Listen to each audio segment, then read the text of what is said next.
Welcome, friends, to a gentle journey through the world of Minecraft. Tonight, we will explore 200 facts about this beloved game, letting each detail wash over you like the soft glow of a torch in the darkness. Minecraft is a place of endless possibility, where creativity meets survival, where simple blocks become towering castles, and where every player writes their own story. As we move through these facts, let them carry you toward rest, each one a small stepping stone into sleep.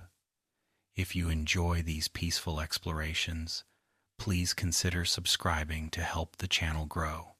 And tell me, where are you listening from tonight as you settle in and prepare to drift away?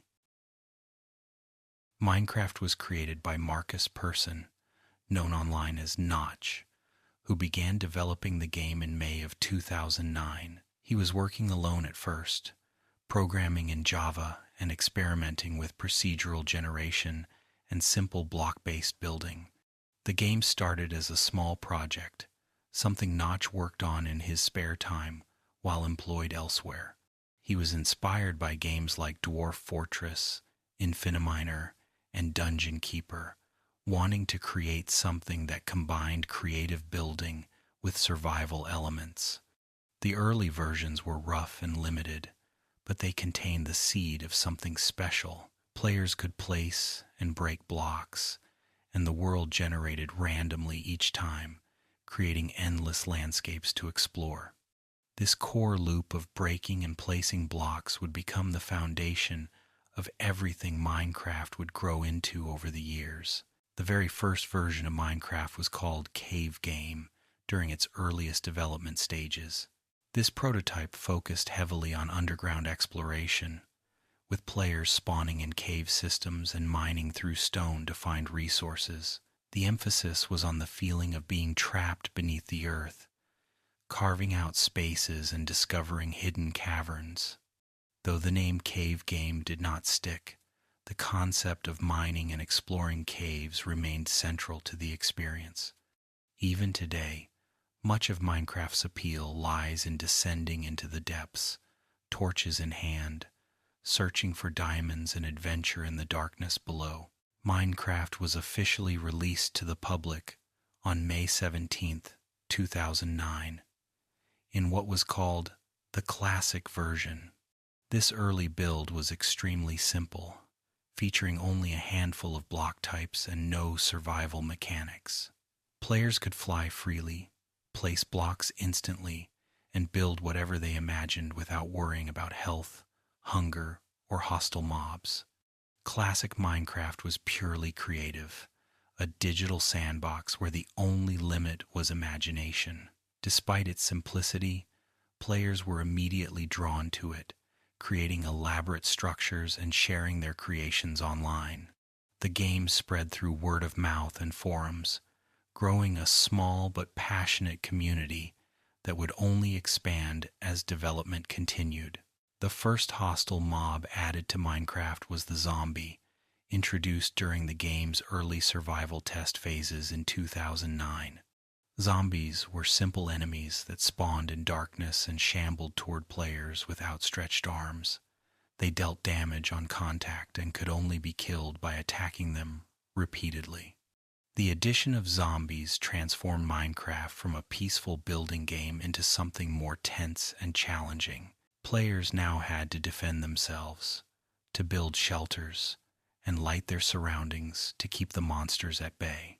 This shift toward survival mechanics defined the direction Minecraft would take, balancing creativity with danger and rewarding players who could adapt to both. Creepers, perhaps the most iconic mob in Minecraft, were created by accident. Notch was trying to program a pig model but accidentally swapped the height and length values, creating a tall, thin creature instead of a short, wide one. Rather than discard the mistake, Notch decided to keep it and turn it into a hostile mob. He gave the creature a green, mottled texture to help it blend into grass and forests, and programmed it to approach players silently before exploding. The creeper became a symbol of Minecraft, representing the game's unpredictable nature and the constant threat lurking in the world. Its face, a simple pattern of black pixels forming a frown, is now recognized worldwide, even by people who have never played the game. The explosion mechanic of creepers was designed to create lasting consequences in the world. When a creeper detonates, it destroys blocks in a radius around it, leaving craters in the landscape and damaging structures. This destructive power means that creepers are not just dangerous to the player, but to everything the player has built. A single creeper can undo hours of work, blasting holes in walls, destroying carefully placed decorations, and ruining the aesthetic of a build. This risk makes creepers uniquely frustrating and memorable, as players learn to listen for the telltale hiss that signals imminent explosion and scramble to move away before it is too late. Skeletons were added shortly after zombies, providing a ranged threat to complement the melee danger of other mobs. Skeletons spawn in darkness and shoot arrows at players from a distance, forcing players to approach combat differently. They can shoot through gaps, over walls, and even while moving, making them tricky opponents. Skeletons drop arrows and bones when killed, both of which are useful resources. Arrows allow players to fight back at range, while bones can be crafted into bone meal, a valuable item for farming. The skeleton's design, a simple animated skeleton with a bow, is classic and instantly recognizable, fitting perfectly into Minecraft's aesthetic. Spiders in Minecraft are neutral mobs during the day and hostile at night, creating an interesting dynamic. During daylight hours, spiders will not attack unless provoked, allowing players to pass by them safely. Once the sun sets, however, spiders become aggressive, chasing players and attacking with surprising speed.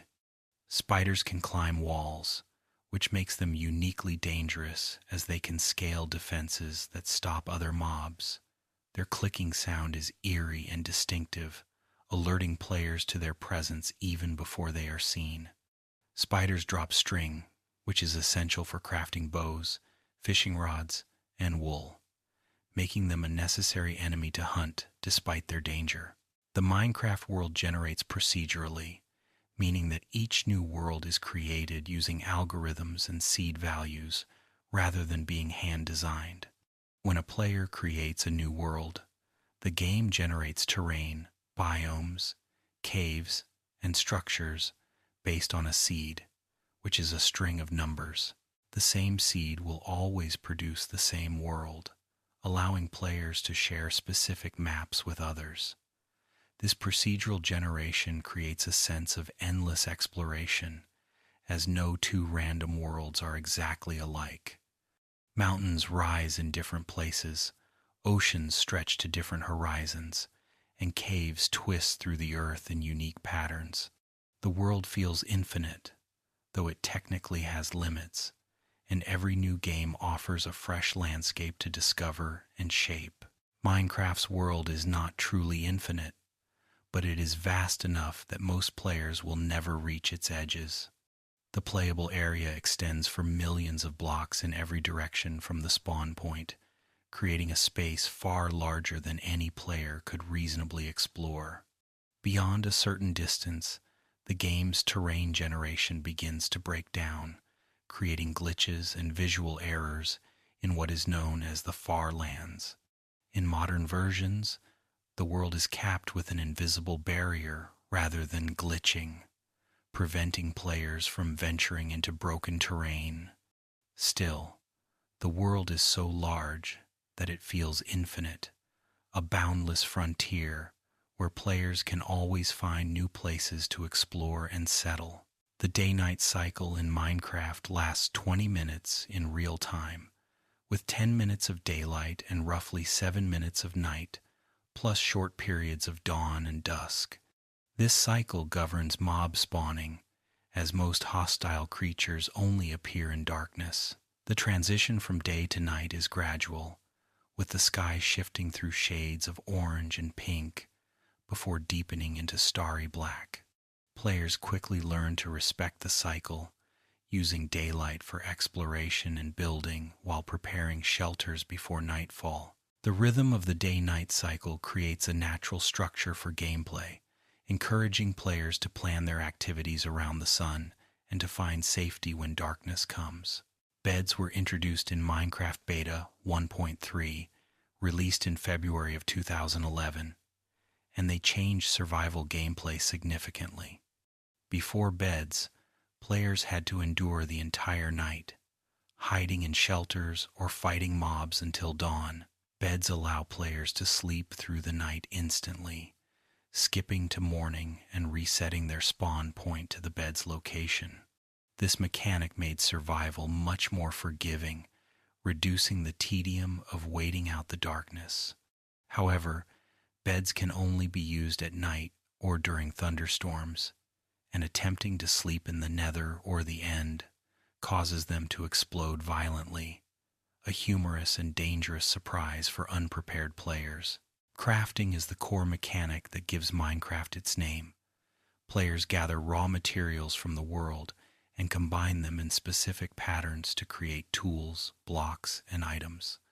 The crafting interface is a grid, either 2x2 in the player's inventory or 3x3 at a crafting table. Recipes must be arranged in exact patterns, and learning these recipes is part of the game's progression. Early on, players craft simple wooden tools, then advance to stone, iron, diamond, and eventually netherite. Crafting creates a sense of progression and reward, as each new material tier unlocks stronger tools and opens new possibilities for exploration and building.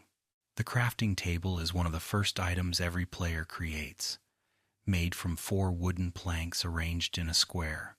This simple block unlocks the full 3x3 crafting grid, allowing players to create more complex items. The crafting table is essential for survival, as many critical tools and items cannot be made without it. Players often carry a crafting table with them, placing it down as needed and picking it back up. The act of placing a crafting table in a new location, perhaps in a cave or at a building site, marks the beginning of progress in that space, a small ritual that every Minecraft player knows well. Wooden planks are created by placing logs in the crafting grid, with each log yielding 4 planks. This conversion is one of the first lessons every player learns, as planks are needed for nearly everything in the early game. They are used to craft tools, build structures, and create essential items like sticks and crafting tables. The simplicity of turning logs into planks is satisfying, a clear cause and effect that teaches players how crafting works. The sound of planks being crafted, a soft wooden thunk, is one of the most familiar and comforting sounds in Minecraft, signaling the start of creation and progress. Sticks are crafted from 2 wooden planks stacked vertically, and they are the foundation of almost every tool in Minecraft. Sticks serve as handles for pickaxes, shovels, axes, swords, and hoes. They are also used in crafting torches, fences, ladders, and many other items. Despite their simplicity, sticks are one of the most important resources in the game, and players craft them constantly. The act of making sticks is so routine that it becomes almost meditative, a small task repeated hundreds of times over the course of a playthrough. Sticks represent the humblest building block of progress, simple wooden rods that connect the player to every tool in creation. Torches are crafted from a stick and a piece of coal or charcoal, and they are essential for survival. Torches provide light, which prevents hostile mobs from spawning and allows players to see in dark caves and at night. Placing torches is one of the most common actions in Minecraft, as players light their paths, mark explored areas, and protect their homes.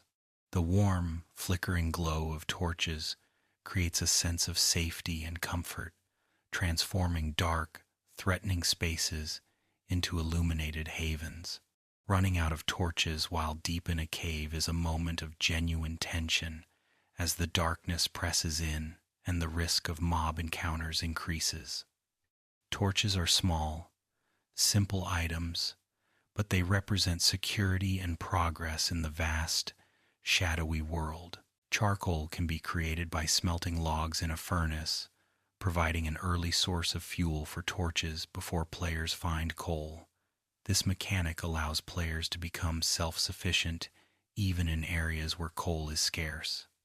The process of making charcoal teaches players about smelting and furnaces, introducing mechanics that will be important throughout the game. Charcoal is functionally identical to coal for crafting torches and smelting items, making it a valuable alternative. The ability to create charcoal from wood means that players are never truly without light, as long as they have trees and a furnace. Furnaces are crafted from 8 cobblestone blocks arranged in a square with an empty center, and they are used to smelt ores, cook food, and create materials like glass and charcoal. The furnace is one of the most important crafting stations in Minecraft, enabling players to progress from basic survival to advanced technology.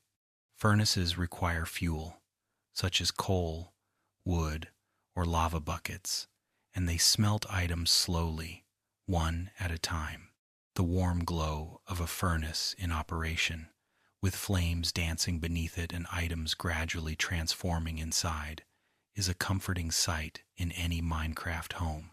Furnaces represent industry and progress, the ability to take raw materials and transform them into something useful. Cobblestone is created when stone is mined with a pickaxe, and it is one of the most abundant and versatile building materials in Minecraft. Cobblestone is strong, blast-resistant, and easy to obtain, making it the go-to material for early game construction.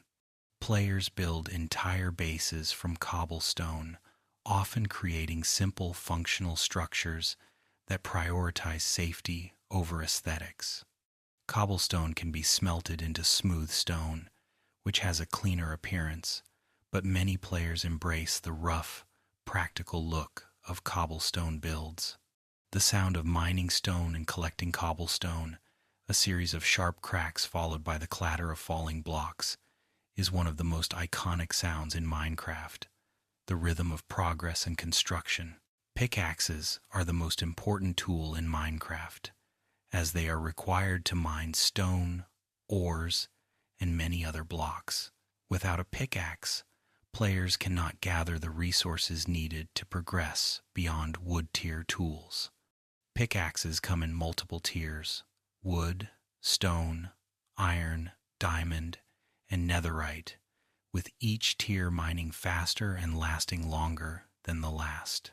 The act of upgrading from a wooden pickaxe to a stone one, and then to iron and beyond, marks clear milestones in a player's journey. Each new pickaxe feels like a reward, a tangible improvement that makes mining easier and more efficient. Pickaxes are symbols of the player's determination to dig deeper, to uncover the secrets hidden beneath the surface. Iron ore was one of the first ores added to Minecraft, and it remains one of the most important resources in the game. Iron is used to craft tools, armor, weapons, buckets, rails, and countless other items. It is the first major upgrade from stone tools and represents a significant leap in capability. Iron ore must be smelted in a furnace to create iron ingots, which are then used in crafting. Finding iron for the first time in a new world is a moment of relief and excitement, as it unlocks a huge range of possibilities. Iron armor provides meaningful protection, iron tools mine faster and last longer, and iron buckets allow players to transport water and lava, opening up new building and farming techniques. Coal ore is one of the most common ores in Minecraft, found in large veins throughout the underground. Coal is used primarily as fuel for furnaces and torches, making it essential for smelting and lighting. Coal is so abundant that players rarely worry about running out, though in the earliest moments of a new world, finding that first piece of coal can feel like a small victory. Coal ore drops coal directly when mined, without needing to be smelted, making it quick and easy to gather. The black, shiny texture of coal ore is instantly recognizable, and spotting a vein while exploring a cave is always a welcome sight. Gold ore is rarer than iron and coal, and it occupies an interesting place in Minecraft's progression. Gold tools and armor are faster than their iron counterparts, but have significantly lower durability, making them impractical for most purposes. However, gold has other important uses, particularly in crafting powered rails, golden apples, and glistering melon slices for potions. Gold also plays a major role in the Nether, where piglins are attracted to players wearing gold armor and will trade items in exchange for gold ingots. The bright, yellow gleam of gold ore stands out against the gray stone, and finding gold always feels special, even if its uses are more specialized than other ores. Diamond ore is the most coveted resource in Minecraft's early and mid-game, found deep underground below Y level 16. Diamonds are rare and difficult to find, often requiring extensive mining through layers of stone and navigating dangerous caves. When a player finally spots the bright blue sparkle of diamond ore, it is a moment of pure joy and relief. Diamonds are used to craft the strongest tools, armor, and weapons available before obtaining netherite. They also have critical uses in crafting enchantment tables, jukeboxes, and other important items. The search for diamonds is a rite of passage for every Minecraft player, a challenge that tests patience, resource management, and courage as players venture into the deep, dark places of the world. Redstone ore is found at low levels, similar to diamonds, and it is the foundation of Minecraft's complex mechanical and electrical systems. Redstone dust can be placed on blocks to create circuits, transmitting power and enabling everything from simple doors to elaborate contraptions.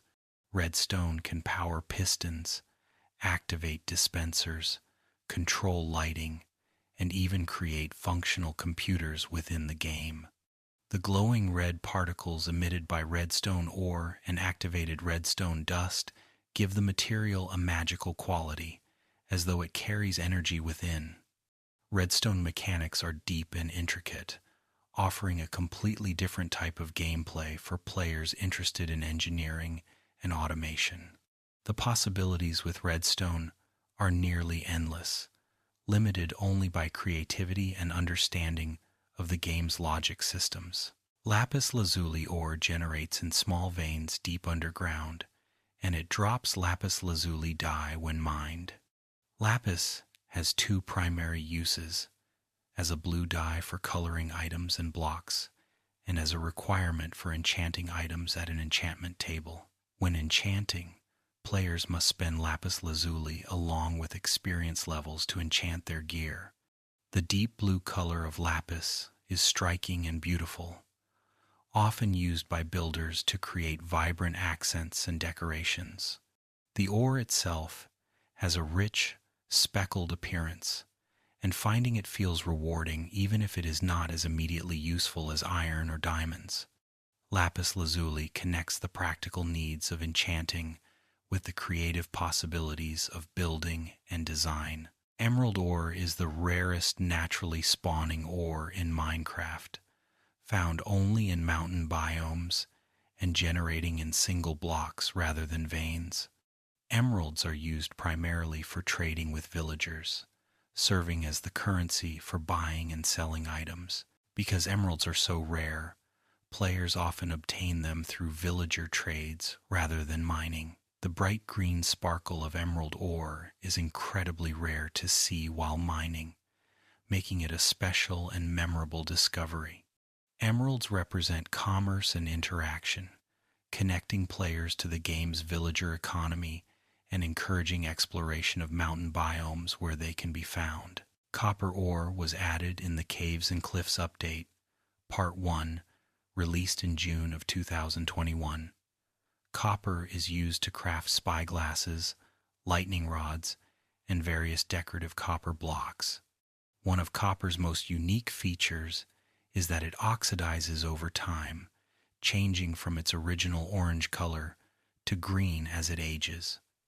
This weathering effect allows builders to create structures that appear aged and weathered, adding realism and visual interest. Copper can be waxed with honeycomb to preserve it at a specific stage of oxidation, giving players control over the aesthetic. The addition of copper expanded Minecraft's building palette and introduced a material that changes dynamically, reflecting the passage of time within the world. Amethyst geodes were also introduced in the Caves and Cliffs update, adding a new type of structure to the underground.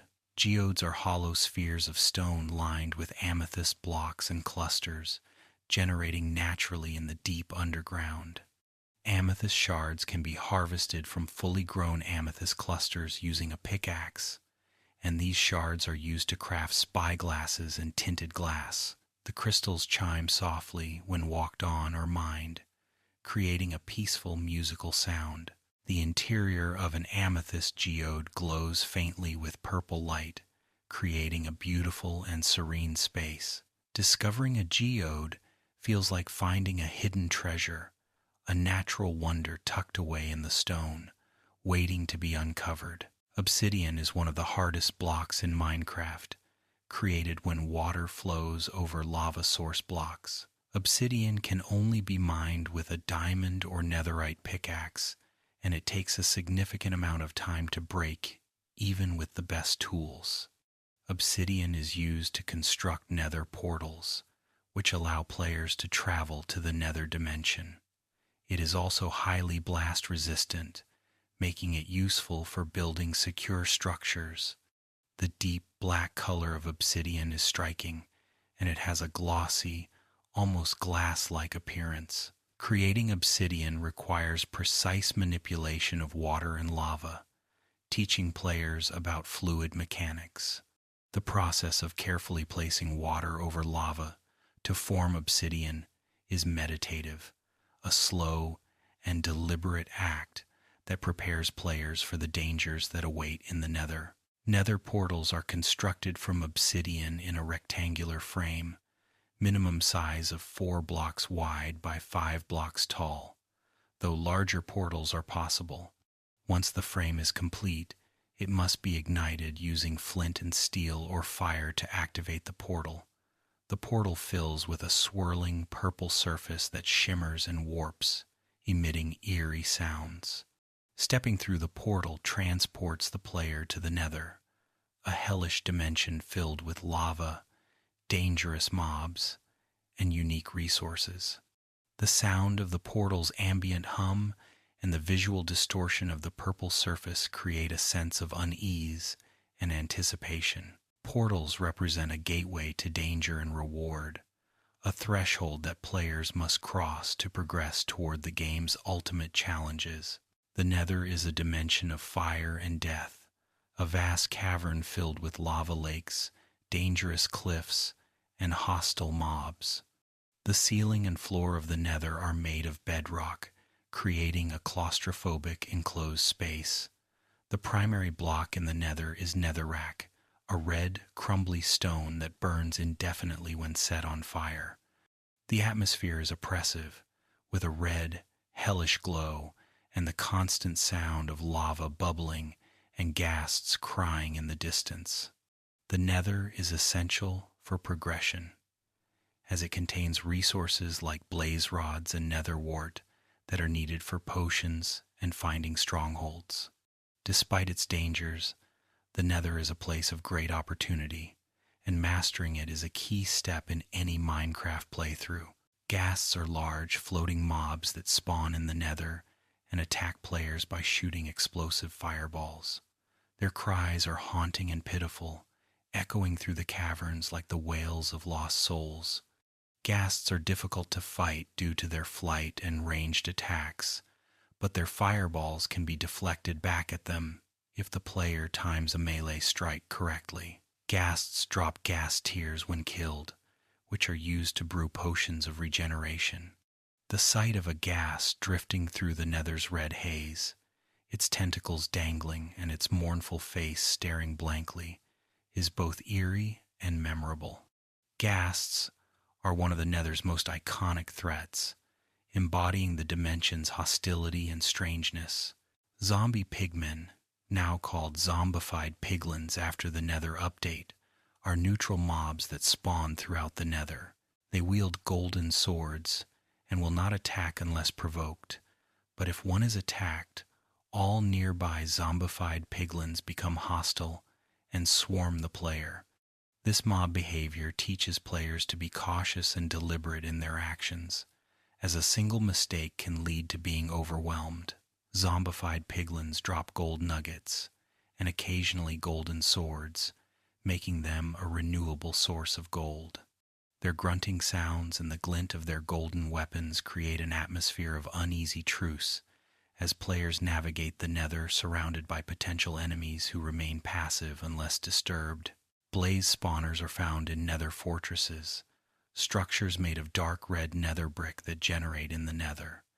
Blazes are flying mobs that shoot fireballs and are immune to fire damage. They are dangerous opponents, especially in groups, but they drop blaze rods when killed. Blaze rods are essential for brewing potions and crafting Eyes of Ender, which are needed to locate and activate the end portal. Fighting blazes is one of the major challenges of the nether, requiring good gear, strategy, and often building protective barriers to control the fight. The sight of a blaze igniting, its body surrounded by spinning fire rods, is a clear signal that combat is about to begin. Nether fortresses are large, maze-like structures that generate in the nether, made from nether bricks and featuring bridges, corridors, and rooms. These fortresses are essential to find because they contain blaze spawners and nether wart, both of which are critical for progression. Exploring a nether fortress is tense and dangerous, as players navigate narrow walkways over lava lakes while fighting blazes, wither skeletons, and other mobs. The dark, oppressive architecture of the fortresses feels ancient and foreboding, as though they were built by some long-gone civilization. Finding a nether fortress is a significant milestone, marking the player's ability to survive and navigate one of Minecraft's most hostile environments. Nether wart is a crop that grows on soul sand and is found naturally in nether fortresses. It is the base ingredient for most potions, making it essential for players who want to brew. Nether wart does not require light to grow, only time, and it progresses through 3 growth stages before being ready to harvest. Once harvested, nether wart can be planted in the overworld on soul sand, allowing players to farm it indefinitely. The deep red color and twisted shape of nether wart give it an otherworldly appearance, fitting perfectly into the nether's aesthetic. Bringing nether wart back to the overworld and establishing a farm is a satisfying achievement, as it enables potion brewing and opens up new gameplay possibilities. Soul sand is a dark, eerie block found in the nether, particularly in soul sand valleys. Walking on soul sand slows the player down, creating a frustrating but thematic effect. Soul sand is used to grow nether wart and can also be crafted into soul torches and soul campfires, which emit a blue flame. The texture of soul sand appears to have faces pressed into it, giving it a deeply unsettling appearance. Some players interpret these faces as the souls of the dead trapped within the sand, adding to the nether's dark lore. Soul sand also creates bubble columns in water, which can be used to create elevators and transportation systems, giving it practical uses beyond its creepy aesthetic. Magma blocks are found in the nether and deal damage to players and mobs that stand on them, unless the player is sneaking. Magma blocks emit light, and can be used underwater to create downward bubble columns, pulling entities toward the ocean floor. The orange glow and bubbling texture of magma blocks make them visually distinct and useful for both decoration and functional builds. The damage-dealing property of magma blocks has been used creatively by players to build traps, mob grinders, and other contraptions. Despite their danger, magma blocks are satisfying to use as they combine aesthetic appeal with practical utility. Glowstone is a bright, glowing block found hanging from the ceilings of nether caverns. It emits the highest level of light in the game and is often used by players for lighting builds without the need for torches. Glowstone breaks into glowstone dust when mined without silk touch, and it takes 4 dust to craft a glowstone block, making it somewhat inefficient to transport. The warm yellow glow of glowstone is inviting, a rare source of light in the otherwise dark and hostile nether. Collecting glowstone requires careful navigation and often building scaffolding to reach high ceilings. The sight of glowstone clusters glowing softly in the red haze of the nether is one of the dimension's few beautiful and peaceful moments. The Ender Dragon is the final boss of Minecraft, found in the End Dimension. Defeating the dragon is considered the main objective of the game, though many players never reach this goal or choose to focus on building and exploration instead. The Ender Dragon is a massive black dragon that flies around the central island of the End, protected by end crystals that heal her. Players must destroy these crystals and then damage the dragon to defeat her. The fight is challenging and requires preparation, including good armor, weapons, and supplies. Defeating the Ender Dragon unlocks the end credits, a poem-like sequence that reflects on the player's journey. The fight represents the culmination of progression, a test of everything the player has learned. End portals are found in strongholds, underground structures that generate randomly in the overworld. Strongholds contain libraries, corridors, and a portal room where the end portal frame sits, waiting to be activated. To activate the portal, players must place Eyes of Ender into each frame block, which requires 12 eyes in total. Eyes of Ender are crafted from blaze powder and ender pearls, tying together resources from both the nether and the overworld. Finding a stronghold requires using Eyes of Ender as compasses, throwing them into the air and following their trajectory. The search for the stronghold and the moment of activating the portal are filled with anticipation, as players prepare to face the game's greatest challenge. Ender pearls are dropped by Endermen, tall, black mobs that spawn in the overworld and the End. Endermen are neutral but become hostile if the player looks at them directly, teleporting toward the player and attacking. Ender pearls can be thrown to teleport the player to where the pearl lands, dealing a small amount of damage. This teleportation ability is incredibly useful for exploration, combat, and speedrunning. Collecting enough Ender pearls to craft Eyes of Ender can be tedious, requiring players to hunt Endermen or trade with piglins. The eerie, warbling sound of an Enderman and the sight of one teleporting in a puff of purple particles are iconic elements of Minecraft's atmosphere. The End Dimension is a stark, empty void filled with floating islands made of pale endstone. The central island contains the Ender Dragon, obsidian pillars topped with end crystals, and the end portal that leads back to the overworld. Beyond the central island, an infinite expanse of smaller islands stretches outward, home to end cities and chorus plants. The End feels alien and desolate, a dimension of silence and emptiness. The sky is black, with no sun or stars, and the ground is uniform and barren. Despite its emptiness, the End holds some of Minecraft's most valuable loot, including elytra and shulker boxes. Exploring the End requires bridging between islands, carefully placing blocks over the void, and navigating the dangers of shulkers and the endless drop. And so, the first section of our journey through 200 Minecraft facts comes to a gentle close, but there is so much more to explore. We have walked through the game's origins, its earliest mobs and mechanics, and the first steps of progression from wooden tools to the nether and beyond. Let these facts settle softly in your mind as you drift closer to sleep, the blocky world of Minecraft stretching out in your imagination, vast and full of possibility. Rest now, and when we return, we will continue our exploration, uncovering more secrets and memories from this endless beloved game. Sleep well, friends. Shulkers are mobs found in end cities, strange creatures that hide inside purple shells and shoot homing projectiles at players. When hit by a shulker's projectile, players gain the levitation effect, floating upward uncontrollably for several seconds. This can be deadly in the end, where floating too high can send a player into the void.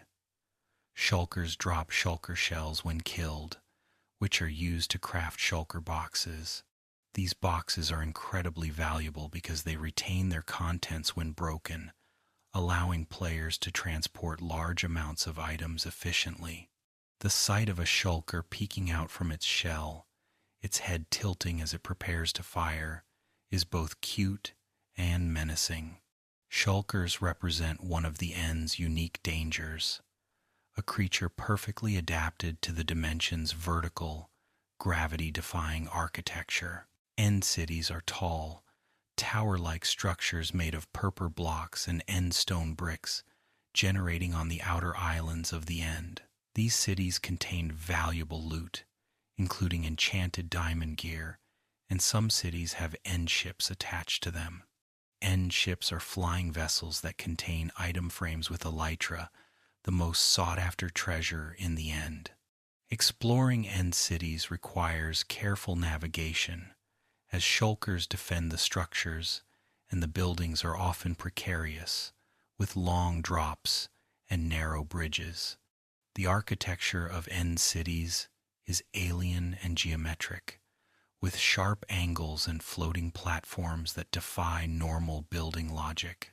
Finding an end city feels like discovering the ruins of a civilization that once inhabited this strange dimension, though no explanation is given for who built them or why. Elytra are wings that allow players to glide through the air, transforming movement and exploration in Minecraft. Found exclusively in end ships within end cities, elytra are equipped in the chest armor slot and activated by jumping while in the air.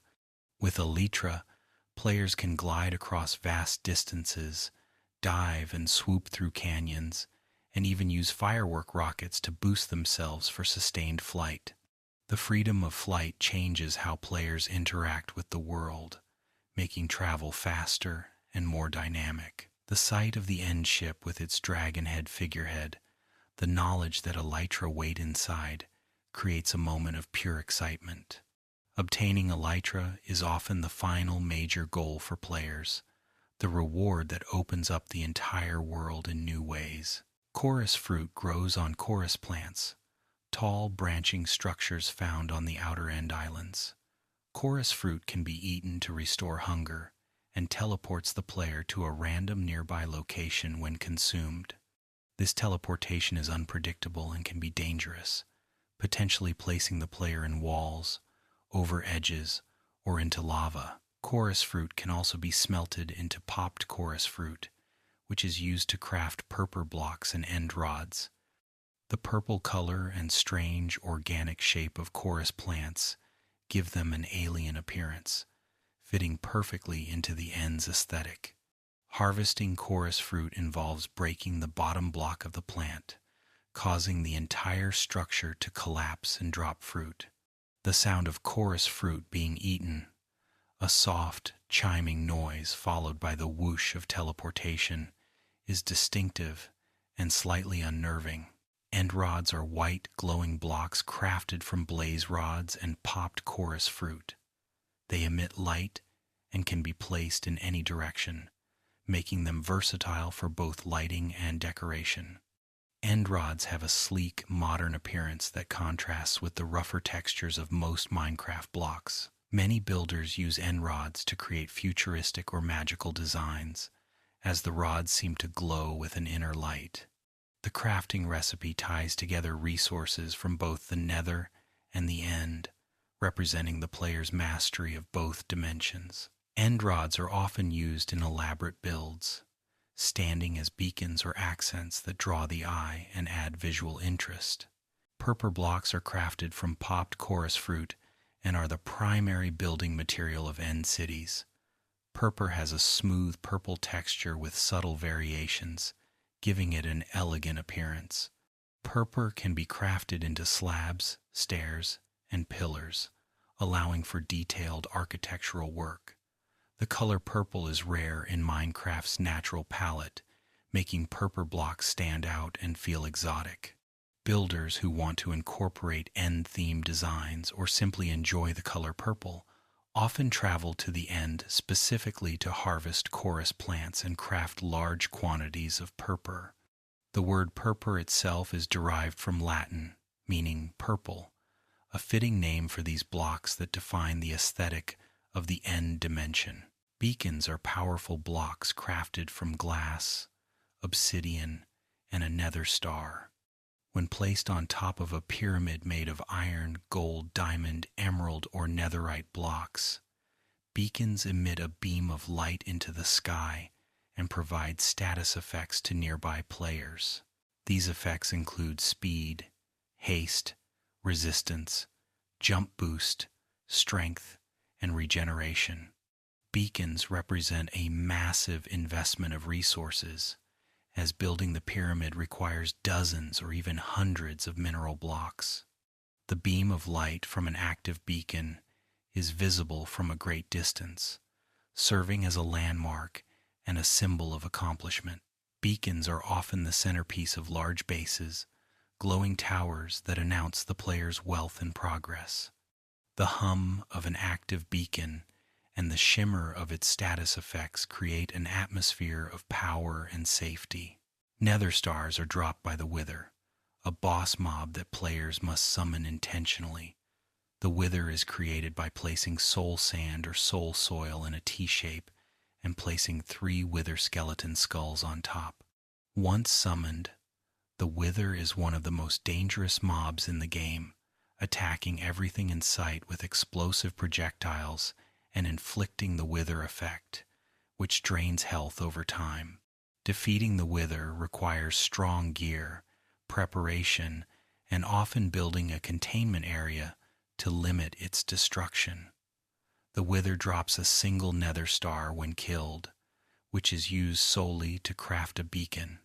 The difficulty of the fight makes nether stars some of the rarest items in the game. Summoning and defeating the Wither is a rite of passage for advanced players, a self-imposed challenge that tests skill and resourcefulness. Wither skeletons are tall, black skeletons that spawn in nether fortresses and wield stone swords. They are faster and stronger than regular skeletons, and their attacks inflict the Wither effect, causing the player's health to slowly drain. Wither skeletons have a rare chance to drop Wither skeleton skulls when killed, and 3 skulls are needed to summon the Wither. Collecting these skulls can be a long and tedious process, requiring players to farm Wither skeletons for extended periods. The dark appearance of Wither skeletons and their menacing presence in nether fortresses make them one of the more intimidating mobs. The sight of a Wither skeleton emerging from the shadows of a fortress corridor, sword raised, signals that danger is near. The Wither effect is a status ailment that causes the player's health bar to turn black and their health to drain over time. Unlike poison, which cannot kill the player, the Wither effect can be fatal if not treated. The effect is inflicted by Wither skeletons, the Wither boss, and Wither roses. The visual of the blackened health bar is alarming, creating a sense of urgency as players scramble to heal or wait out the effect. The Wither effect adds tension to encounters with Wither-related mobs and reinforces the danger they represent. It is one of the few status effects that feels genuinely threatening, a reminder that some dangers in Minecraft can be lethal if ignored. Wither roses are black flowers that generate where mobs are killed by the wither. They are the only way to obtain this flower, and they inflict the wither effect on any player or mob that touches them. Wither roses can be used in automated mob farms to kill mobs without the player's direct involvement, creating an efficient but dark method of resource gathering. The appearance of wither roses, black petals against dark stems, is striking and ominous. They are often used by builders to create gothic or eerie gardens, adding a dangerous beauty to their designs. The connection between death, the wither, and these flowers gives them a strong thematic weight, as though they are blooms that grow from destruction itself. Totems of undying are rare items dropped by evokers, hostile mobs found in woodland mansions and raids. When held in the player's hand or offhand, a totem of undying will automatically activate if the player takes fatal damage, preventing death and restoring some health. The totem creates a dramatic visual effect when activated, with golden particles and a distinctive sound. Using a totem feels like getting a second chance, a moment of reprieve from what would have been certain death. Totems are highly valued in dangerous situations, such as fighting the Ender Dragon, exploring the End, or venturing into lava-filled caves. The limited supply of totems makes each one precious, and players often save them for the most critical moments. Evokers are spellcasting illagers that summon vexes and fangs to attack players. Vexes are small, flying mobs that can pass through walls and deal melee damage, making them difficult to fight. The fangs summoned by evokers emerge from the ground in lines, dealing damage to anything they touch. Evokers are found in woodland mansions and during raids, and they drop totems of undying when killed. The gray robes and stern appearance of evokers give them a wizard-like aesthetic, and their magical attacks set them apart from other hostile mobs. Fighting an evoker requires quick reflexes and good positioning, as the combination of vexes and fangs can overwhelm unprepared players. Woodland mansions are massive, rare structures that generate in dark forest biomes. They are filled with rooms containing illagers, including vindicators, evokers, and occasionally witches. Mansions contain valuable loot, such as enchanted books, diamonds, and totems of undying. The architecture of woodland mansions is complex and varied, with different rooms featuring unique layouts and decorations. Some rooms have hidden areas, traps, or puzzles, adding an element of exploration and discovery. Finding a woodland mansion is difficult due to their rarity, but the challenge of clearing one is rewarding. The dark wood and imposing size of mansions create an atmosphere of foreboding, as though players are entering a haunted estate filled with danger and secrets. Raids are events triggered when a player with the Bad Omen effect enters a village. Bad Omen is gained by killing a raid captain, an illager carrying a banner. During a raid, waves of illagers attack the village, including pillagers, vindicators, evokers, ravagers, and witches. Players must defend the villagers and defeat all waves to complete the raid. Successfully defending a village grants the Hero of the Village effect, which provides discounts on trades with villagers.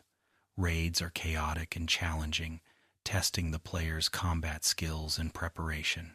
The sound of the raid horn, a deep, ominous note that signals the beginning of an attack, is one of the most dramatic audio cues in Minecraft, immediately putting players on alert. Pillagers are hostile illagers that carry crossbows and attack players and villagers on sight. They spawn in pillager outposts, small structures that generate in various biomes. Pillager outposts are made of dark oak wood and stone, with a central tower and smaller surrounding structures. A raid captain often spawns at outposts, identifiable by the banner they carry. Pillagers are dangerous at range, as their crossbows fire quickly and deal significant damage. The presence of pillagers near villages creates tension, as players must decide whether to clear the outpost to protect nearby villagers or avoid the area entirely. The gray clothing and crossbows of pillagers give them a militaristic appearance, fitting their role as raiders and aggressors. Ravagers are large, bull-like mobs that participate in raids. They deal heavy melee damage, knock players back, and can destroy certain blocks like crops and leaves as they charge. Ravagers are ridden by illagers during raids, making them even more dangerous. Their roar is loud and intimidating, announcing their presence before they are seen. Ravagers are difficult to defeat due to their high health and powerful attacks, often requiring players to use terrain, traps, or ranged weapons. The sight of a Ravager charging through a village, destroying crops and scattering villagers is one of the most dramatic moments in Minecraft's combat. Ravagers embody brute force, a reminder that not all threats can be outsmarted or avoided. Crossbows are ranged weapons that were added in the Village and Pillage update. Unlike bows, which require the player to hold down the use button to charge, crossbows are loaded first and then fired instantly. Crossbows can be enchanted with unique enchantments like quick charge, multi-shot, and piercing, giving them distinct advantages. Multi-shot fires 3 arrows at once in a spread. Piercing allows arrows to pass through multiple targets, and quick charge reduces loading time. Crossbows are often used by players who prefer the convenience of preloading their shots, allowing for quick reactions in combat. The mechanical click of a crossbow loading and the sharp snap of it firing are satisfying sounds, distinct from the softer twang of a bow. Villages are structures that generate naturally in the overworld, populated by villagers who live, work, and trade with players. Villages vary in appearance based on the biome they spawn in, with plains villages looking different from desert, savanna, taiga, or snowy villages. Each village contains houses, job sites, farms, and sometimes unique structures like churches or blacksmiths. Villagers are passive mobs that follow daily routines, going to their job sites during the day and sleeping in beds at night. They can be traded with, offering a wide variety of items in exchange for emeralds. Villages add life and purpose to the world, creating hubs of activity and interaction. Protecting a village from raids, zombies, and other threats feels meaningful, as though the player is part of a living community. Villagers have professions determined by the job site blocks near them. Farmers are associated with composters, librarians with lecterns, armorer with blast furnaces, and so on. Each profession offers different trades, with librarians being particularly valuable for selling enchanted books. Trading with villagers levels them up, unlocking better trades at higher tiers. Curing a zombie villager by using a splash potion of weakness and a golden apple transforms them into a regular villager and provides permanent trading discounts. The trading system encourages players to build and maintain villages, creating farms and defenses to support the villager population. The mumbling sounds villagers make and their distinct appearances based on profession give them personality and charm, making them more than just functional NPCs. Zombie villagers are zombies that resemble villagers, wearing tattered versions of villager clothing. They spawn naturally or when a villager is killed by a zombie. Zombie villagers can be cured by weakening them with a splash potion of weakness and then feeding them a golden apple. The curing process takes several minutes, during which the zombie villager shakes and emits red particles before transforming back into a regular villager. Curing zombie villagers provides trading discounts and allows players to establish villages in areas where none naturally spawned. The mechanic of curing zombie villagers adds a layer of strategy and compassion, turning enemies into allies through effort and resources. Iron golems are large, powerful mobs that spawn naturally in villages to defend villagers from hostile mobs. They attack zombies, skeletons, and other threats, dealing heavy melee damage. Iron golems can also be crafted by players using 4 iron blocks and a pumpkin or jack-o'-lantern, allowing players to create their own protectors. Golems are peaceful toward players unless attacked, and they occasionally offer poppies to villager children, a small gesture that adds character. Iron golems drop iron ingots and poppies when killed, making them a renewable source of iron if farmed. The sight of an iron golem patrolling a village, its heavy footsteps echoing and its vines dangling from its arms, creates a sense of safety and order. Snow golems are built by placing 2 snow blocks vertically and topping them with a pumpkin or jack-o'-lantern. They are friendly mobs that throw snowballs at hostile creatures, though the snowballs deal no damage except to blazes and the ender dragon. Snow golems leave a trail of snow wherever they walk in cold biomes, creating a path of white behind them. They are weak and die quickly in warm biomes or rain, melting away with a sad expression. Snow golems are often used as decorative pets or as part of mob farms, where their snowball attacks can push mobs into traps. Their simple, cheerful appearance and their dedication to attacking anything hostile make them endearing, even if they are not effective in combat. Pumpkins and jack-o'-lanterns are blocks found naturally in the overworld or crafted by carving pumpkins with shears. Jack-o'-lanterns emit light and are used to create iron golems and snow golems. Pumpkins can also be worn as helmets, which prevents Endermen from becoming hostile when the player looks at them. The orange glow of jack-o'-lanterns is warm and festive, often used in Halloween-themed builds or as decorative lighting.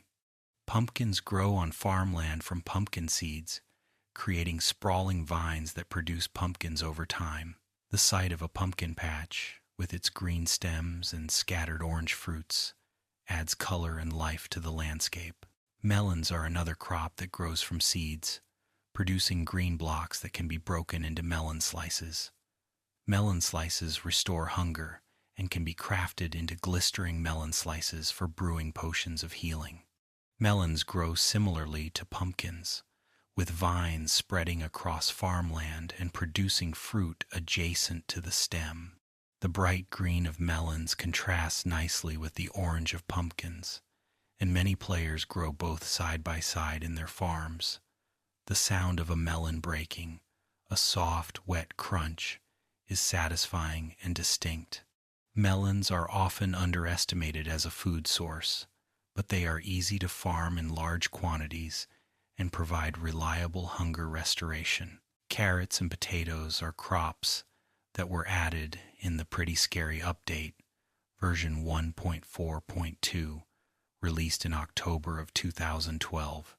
These crops are planted directly, without needing seeds, and they grow in stages like wheat. Carrots can be eaten raw or crafted into golden carrots, which are used in brewing and as a high-quality food source. Potatoes can be eaten raw, baked into baked potatoes for better hunger restoration, or rarely drop as poisonous potatoes, which inflict negative effects when eaten. Both crops are found in village farms or as rare drops from zombies. The addition of carrots and potatoes expanded farming options, giving players more variety in food production and allowing for different farming strategies. Baked potatoes are one of the most efficient foods in Minecraft, restoring a substantial amount of hunger with minimal effort. Potatoes are easy to farm and can be smelted quickly in furnaces, making them ideal for players who need a reliable food source. The simplicity of potato farming, combined with the high hunger restoration of baked potatoes, makes them a favorite among players focused on efficiency. The warm, golden color of a baked potato and the simple act of cooking raw potatoes in a furnace create a comforting routine. Potatoes represent self-sufficiency, a crop that requires little investment but provides great returns. Beetroot is a crop added in the Combat Update, version 1.9, and it grows from beetroot seeds found in villages or dungeons. Beetroot restores a small amount of hunger and can be crafted into beetroot soup, which restores more hunger but does not stack, making it less convenient. Beetroot seeds can also be used to breed pigs and chickens. The deep red color of beetroot adds visual variety to farms, and some builders use beetroot crops for decorative purposes. While beetroot is not as popular as other crops due to its lower efficiency, it still holds a place in Minecraft's agricultural ecosystem, offering another option for players who want to diversify their farming. Sweet berries grow on berry bushes found in taiga biomes. The bushes can be harvested at different growth stages, with fully grown bushes yielding the most berries. Walking through berry bushes damages the player and slows movement, creating a natural hazard. Sweet berries restore a small amount of hunger and can be used to breed foxes. The bright red berries against the green bushes are visually appealing, and berry bushes are sometimes used as defensive barriers due to their damaging properties. Collecting sweet berries feels like foraging, a small act of gathering from the wild, rather than farming in a cultivated field. Foxes are passive mobs that spawn in taiga biomes, coming in red and white variants. Foxes are nocturnal, sleeping during the day and becoming active at night. They hunt chickens, rabbits, and fish, often leaping at their prey in a distinctive pouncing animation. Foxes can pick up items in their mouths and will sometimes carry emeralds, feathers, or other loot. Baby foxes bred by the player will trust the player and not flee. Foxes are beloved by the community for their cute appearance and playful behavior, such as jumping into powdered snow or sneaking up on prey. The sight of a fox curled up asleep in a taiga forest, its tail wrapped around its body, is charming and peaceful. Pandas are passive mobs found in jungle biomes, particularly in bamboo jungles. Pandas have different personalities, including lazy, playful, worried, aggressive, and weak. Each personality affects the panda's behavior, with playful pandas rolling around and aggressive pandas attacking players who provoke them. Pandas eat bamboo and cake, and they can be bred using bamboo. Baby pandas occasionally sneeze, which can startle nearby adult pandas and cause them to jump. The weak personality panda is the rarest, with a distinct appearance and lower health. Pandas add humor and charm to the jungle, their varied behaviors creating memorable moments and interactions. Bamboo is a plant that grows quickly and can be found in jungle biomes. Bamboo can be planted on grass, dirt, or sand, and it grows tall, creating dense forests. Bamboo is used as fuel in furnaces, as a crafting material for scaffolding and sticks, and as food for pandas. The rapid growth of bamboo makes it an efficient, renewable resource, and many players create bamboo farms for sustainable fuel production. The sound of walking through bamboo, a soft rustling and clicking, is distinct and calming.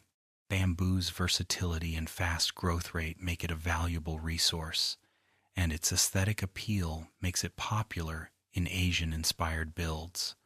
Scaffolding is a block crafted from bamboo and string, and it is used as a temporary structure for building. Scaffolding can be placed quickly, stacking vertically and extending horizontally with ease. It can be climbed by jumping or descended by sneaking, making it ideal for reaching high places.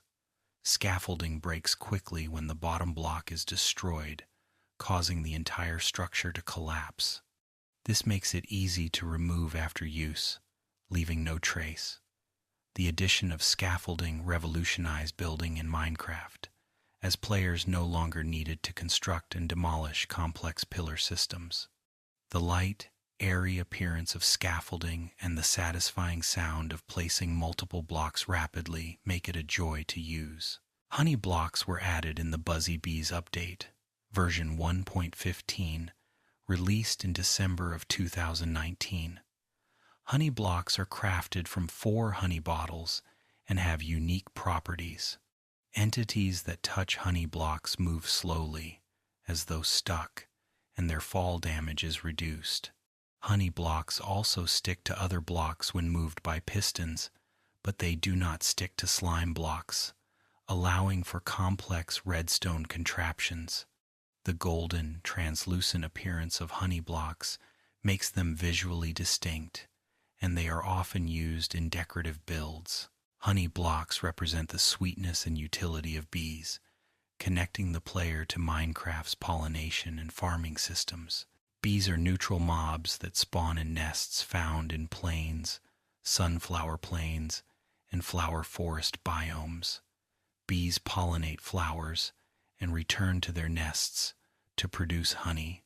Players can harvest honey using bottles or honeycomb using shears, though doing so angers the bees unless a campfire is placed beneath the nest to calm them. Bees will sting players who attack them or harvest their products without smoke, injecting poison and then dying shortly after. The buzzing sound of bees and their flight patterns create a lively, peaceful atmosphere. Bees are widely loved by the community for their cute design and their contribution to farming, as pollination speeds the growth of nearby crops. Beehives are crafted versions of bee nests, made from planks and honeycomb. They function identically to nests, allowing players to house bees and harvest honey in convenient locations.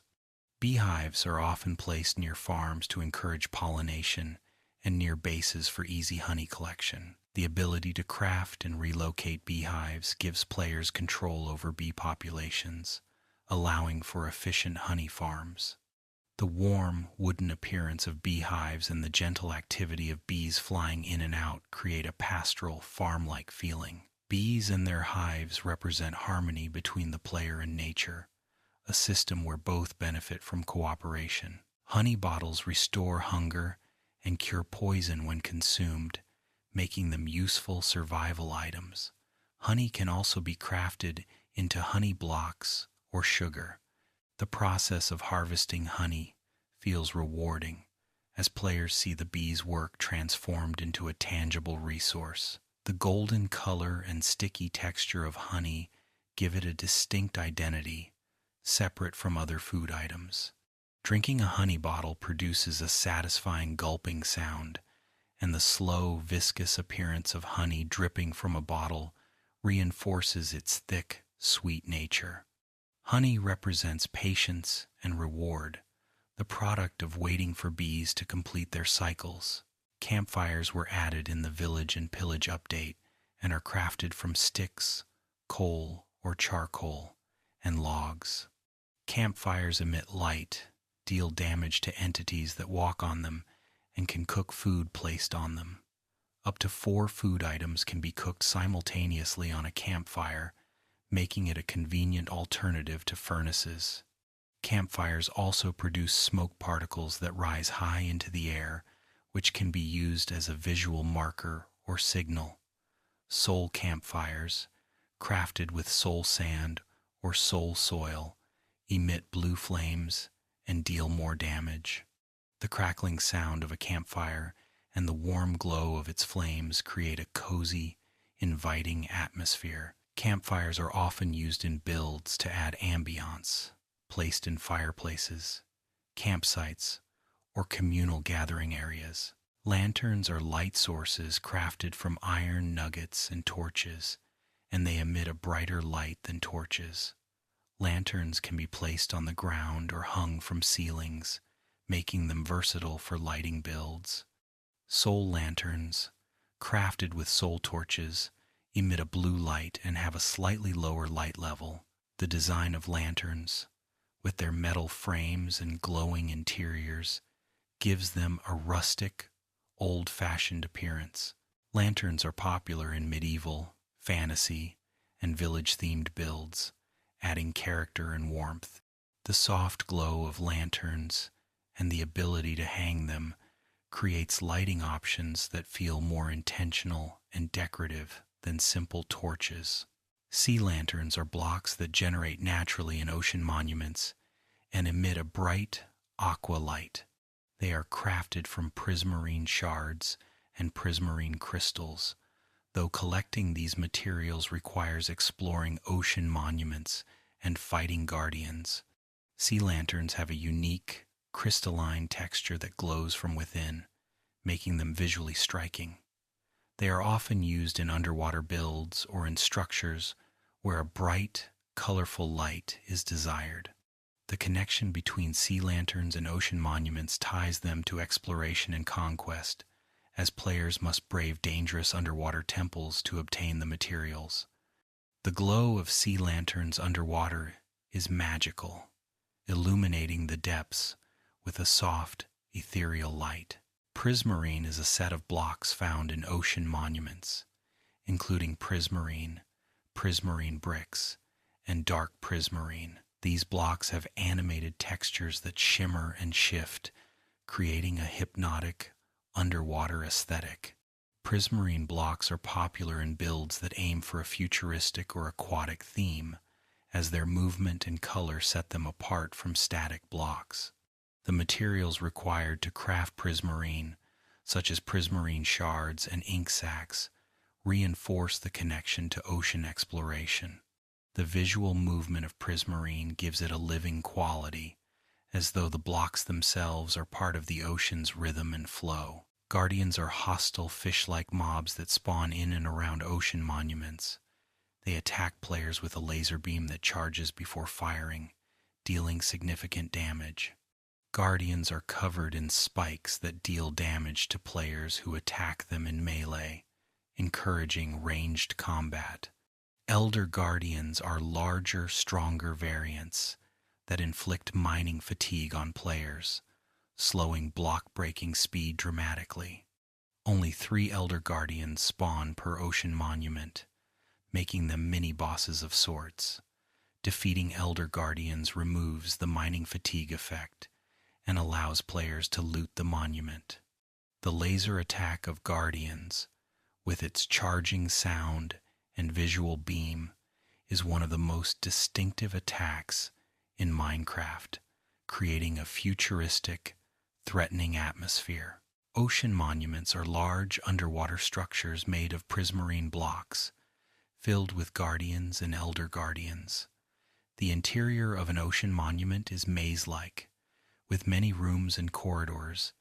At the center of the monument is a treasure room containing 8 gold blocks hidden behind dark prismarine. Finding and conquering an ocean monument is a major challenge, requiring underwater breathing potions or helmets with the respiration enchantment. The dark, flooded halls of the monument and the constant threat of guardians create a tense, claustrophobic experience. Ocean monuments represent a different kind of dungeon, one where the environment itself is as dangerous as the enemies.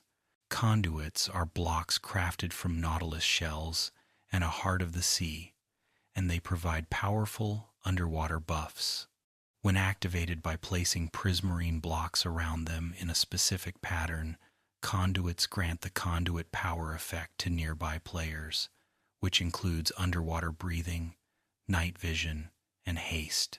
The beam of light emitted by an active conduit is dramatic and beautiful, pulsing with energy. Conduits are essential for long-term underwater projects, as they make building and mining beneath the waves much easier. The rarity of nautilus shells and hearts of the sea makes conduits a significant achievement, a reward for dedicated ocean exploration. Nautilus shells are rare items obtained by fishing, killing drowned mobs, or finding them in buried treasure. They are used solely for crafting conduits, making them highly valuable. The spiral shape and iridescent sheen of nautilus shells give them a mystical appearance. Collecting enough shells to craft a conduit requires patience and persistence, as their drop rates are low. The hunt for nautilus shells often becomes a long-term goal, driving players to explore oceans, fish extensively, and seek out drowned mobs. The shells themselves feel like treasures from the deep, remnants of ancient sea creatures preserved in blocky form. Hearts of the sea are rare items found exclusively in buried treasure chests. Buried treasure is located using treasure maps obtained from shipwrecks or underwater ruins. The process of finding buried treasure involves following the map, digging in the marked location, and hoping the chest contains a heart of the sea.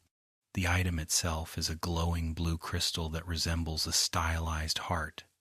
Its rarity and beauty make it one of the most coveted treasures in Minecraft. The heart of the sea represents the ultimate reward of ocean exploration, the culmination of searching, sailing, and diving into the unknown. Shipwrecks are structures that generate in oceans, sometimes partially buried in sand or broken apart. Shipwrecks contain chests with loot, including treasure maps, iron, gold, and food. The design of shipwrecks varies, with some intact and others heavily damaged, creating a sense of history and disaster. Exploring shipwrecks feels like uncovering stories of sailors who met unfortunate ends. The wooden planks, waterlogged corridors, and scattered chests create an atmosphere of decay and loss. Shipwrecks are common enough to be reliable sources of loot, but varied enough to remain interesting, each one telling a silent story of voyages that never reached their destinations. Underwater ruins are structures made of stone bricks and other blocks, generating on ocean floors. They come in warm and cold variants, with different block types and appearances. Ruins often contain chests with loot and are sometimes inhabited by drowned mobs. The arrangement of ruins suggests the remains of settlements or temples, now submerged and forgotten. Swimming through ruins, players can imagine the civilization that once built these structures, wondering what caused them to sink beneath the waves. The presence of ruins adds depth to Minecraft's oceans, transforming them from empty expanses into places filled with history and mystery. Drowned are underwater zombies that spawn in oceans, rivers, and sometimes convert from regular zombies submerged too long. Drowned can wield tridents and attack players with them, either in melee or by throwing. Tridents are rare drops from Drowned, making them highly sought after. Drowned also drop nautilus shells, copper, and other items. The sight of Drowned emerging from dark water, tridents in hand, is eerie and threatening. Their gurgling sounds and slow, deliberate movement underwater create a sense of dread. Drowned represent the dangers of the deep, threats that lurk beneath the surface waiting for unsuspecting players to dive in. Tridents are rare weapons that can be used in melee or thrown like a spear. Tridents have unique enchantments, including loyalty, which causes thrown tridents to return to the player, Riptide, which propels the player forward when thrown in water or rain, and channeling, which summons lightning when the trident hits a mob during a thunderstorm. The versatility and power of tridents make them one of the most desirable weapons in Minecraft. Obtaining a trident requires farming drowned mobs, often in dedicated farms. The sleek, three-pronged design of the trident and the satisfying whoosh of throwing it make it feel powerful and distinct from other weapons. Riptide is one of the most exhilarating enchantments in Minecraft, transforming the trident into a tool for rapid movement. When a player throws a Riptide trident while in water or rain, they launch forward with the trident, traveling at high speed. This can be combined with Elytra for incredible aerial movement, allowing players to fly through rainstorms or launch themselves from water sources. The rushing sound of Riptide activation and the sensation of speed create a thrilling experience.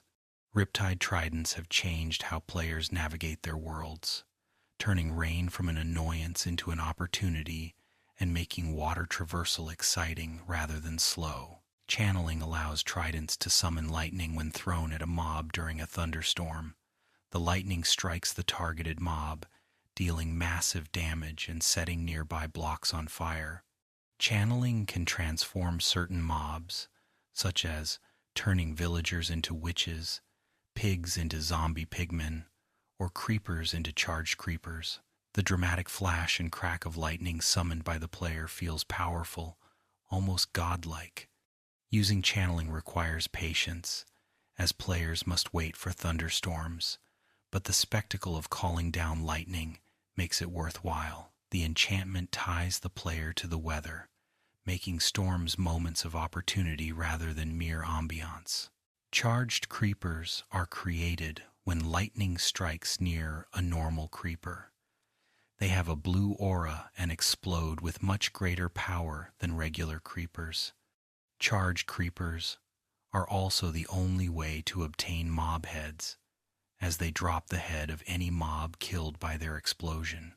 Creating charged creepers intentionally using channeling tridents has become a method for collecting rare mob heads. The sight of a charged creeper glowing with electrical energy is both beautiful and terrifying. The increased explosion radius makes them extremely dangerous, capable of destroying large sections of builds or landscapes in an instant. Mob heads are decorative blocks that include zombie, skeleton, wither skeleton, creeper, and player heads. Dragon heads can be found on end ships. Mob heads can be worn as helmets or placed as decoration. They are highly valued by collectors and builders, used to create trophy rooms, haunted houses, or unique architectural details. Obtaining creeper, zombie, and skeleton heads requires charged creeper explosions, making them rare and difficult to acquire. The variety of expressions and designs on mob heads adds personality to builds, and seeing a wall decorated with mob heads creates a sense of achievement and collection. Player heads can display the skin of any Minecraft player, allowing for incredible creative possibilities.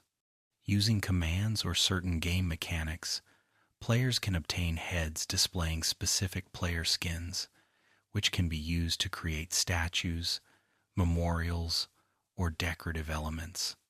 Some builders use player heads to create realistic faces or figures in their constructions. The ability to customize which player skin appears on a head makes them one of the most versatile decorative items. Communities often share collections of player heads featuring various designs, from historical figures to fictional characters, expanding the creative palette available to builders. Lightning rods were added in the Caves and Cliffs update, Part 1, and they attract lightning strikes within a large radius. Crafted from copper ingots, lightning rods protect structures from fire caused by lightning and can be used to create charged creepers or channel lightning into redstone contraptions. The tall, slender design of lightning rods makes them perfect for topping buildings or creating lightning farms. During storms, watching lightning repeatedly strike the rod creates a dramatic light show. Lightning rods represent control over one of nature's most powerful forces, allowing players to harness and direct lightning rather than simply enduring it. Thunderstorms occur randomly in Minecraft and bring rain, darkened skies, and lightning strikes. During thunderstorms, the light level drops low enough for hostile mobs to spawn even during the day. Lightning can strike anywhere, potentially setting fires or transforming mobs. The sound of rain, thunder, and wind creates an immersive atmosphere, one of Minecraft's most evocative weather effects. Some players love thunderstorms for their drama and beauty, while others dislike them for the danger they bring. Storms last for a random duration before clearing, and players can sleep through them using beds. The rumble of thunder and the flash of lightning transform the world, making familiar landscapes feel new and dangerous. Rain occurs more frequently than thunderstorms and causes the sky to darken and water to fall. Rain extinguishes fires, fills cauldrons slowly, and changes the behavior of certain mobs like wolves, which shake off water. The sound of rainfall is calming, a soft patter that many players find relaxing. Rain does not affect gameplay as dramatically as thunderstorms, but it adds atmosphere and realism. Some players build roofs and shelters specifically to have places to watch the rain from safety. The visual effect of rain, with droplets falling and splashing, creates a sense of weather and climate that enriches the world. Cauldrons can collect rainwater, lava, or powder snow, and they can hold water for various purposes. Players can fill bottles from cauldrons, wash dyed leather armor, or use them in potion brewing. Cauldrons are crafted from iron ingots and have a simple, utilitarian design. The ability to collect rainwater makes cauldrons useful in skyblock or survival islands where water sources are limited. The sound of water dripping into a cauldron and the visual of the water level rising create satisfying feedback. Cauldrons represent resourcefulness, capturing and storing resources that would otherwise be lost. Powder snow is a block added in the Caves and Cliffs update that can be collected in cauldrons during snowfall. Entities that walk into powder snow sink through it and begin to freeze, taking damage over time. Players wearing leather boots can walk on powder snow without sinking. Powder snow can be used to create hidden traps, as it appears solid but allows entities to pass through.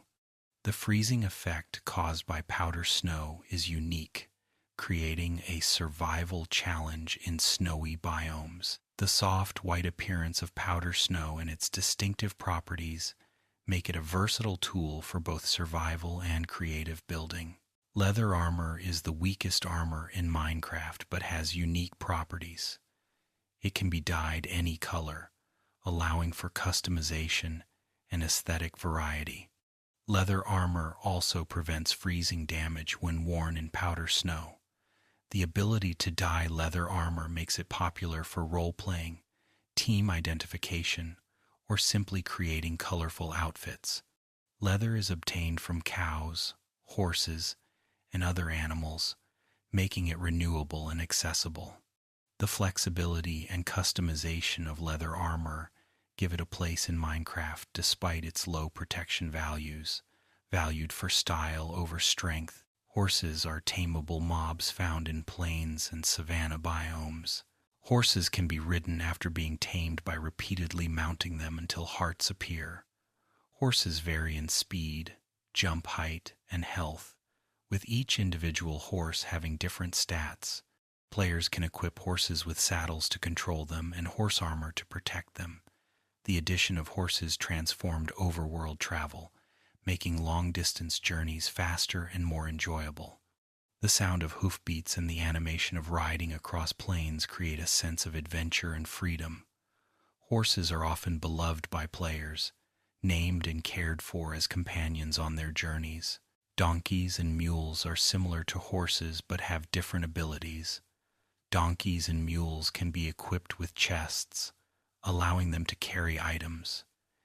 Mules are bred from horses and donkeys and cannot breed with each other. The ability to transport items makes donkeys and mules valuable for resource gathering and moving supplies. Their slower speed compared to horses is offset by their utility. Players often keep donkeys or mules at their bases as pack animals, using them to haul materials from distant locations. The practicality of these animals makes them essential for players who value efficiency and organization. Llamas are tameable animals found in mountain and savanna biomes. Llamas can be equipped with carpets as decoration and chests for carrying items. They travel in caravans, following a lead llama when leashed. Llamas spit at hostile mobs and players who attack them, dealing minor damage and knockback. The quirky behavior and unique appearance of llamas make them popular with players. The sight of a caravan of llamas traveling across mountains, each decorated with different colored carpets, is charming and memorable. Llamas represent a blend of utility and personality, useful for transport but beloved for their character. Parrots are tameable birds found in jungle biomes. Parrots can be tamed with seeds and will sit on the player's shoulders. They mimic the sounds of nearby hostile mobs, alerting players to danger. Parrots come in 5 color variants: red, green, blue, cyan, and gray. The ability to have parrots perched on shoulders makes them popular companions, and their vibrant colors add flair. The sound of parrots imitating creepers or zombies can be startling, but is also useful for early warning. Parrots are purely decorative and companionable, serving no function beyond aesthetics and sound, yet they are cherished by many players for their beauty and charm. Cats are tameable mobs found in villages and swamp huts. Cats come in 11 different textures, including tabby, tuxedo, and Siamese varieties. Tamed cats follow the player and sit on beds, chests, and furnaces. Cats scare away creepers and phantoms, providing passive protection. Cats occasionally bring gifts to the player when they wake up, dropping items like string or rabbit's foot. The variety of cat appearances and their helpful behavior make them popular pets.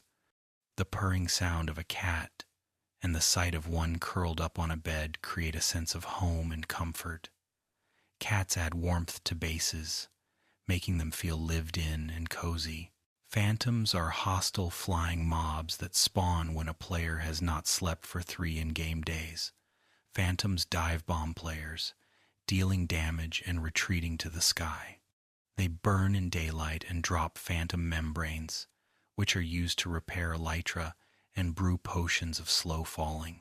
Phantoms were added based on community voting during Minecon Earth 2017. Their purpose is to encourage players to sleep regularly, punishing those who avoid beds. The haunting screech of phantoms and their swooping attacks create tension, especially for players trying to work through the night. Phantoms represent consequences for ignoring game mechanics, a rare mob designed to enforce behavioral patterns. Phantom membranes are used to brew potions of slow falling and to repair elytra at an anvil.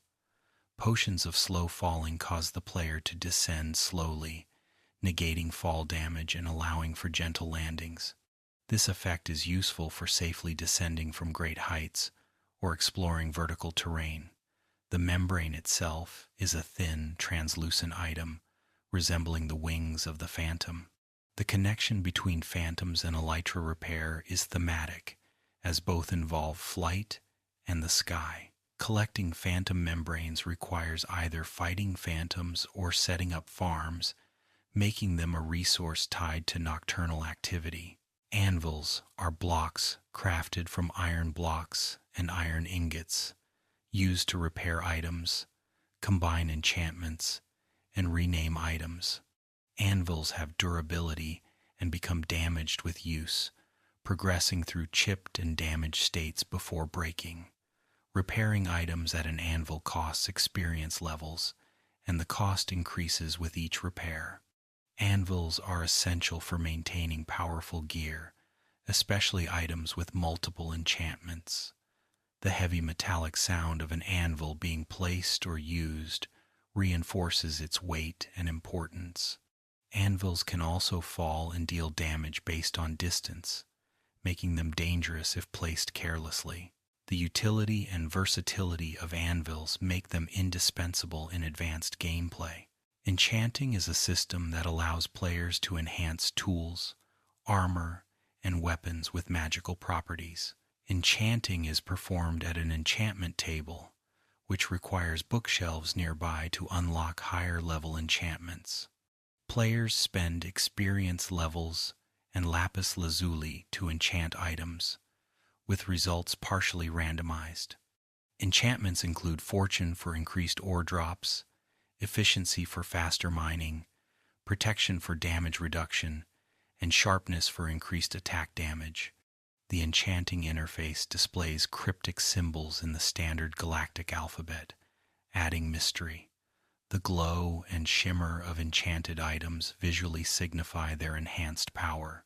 Enchanting transforms basic gear into powerful equipment, marking a significant progression milestone.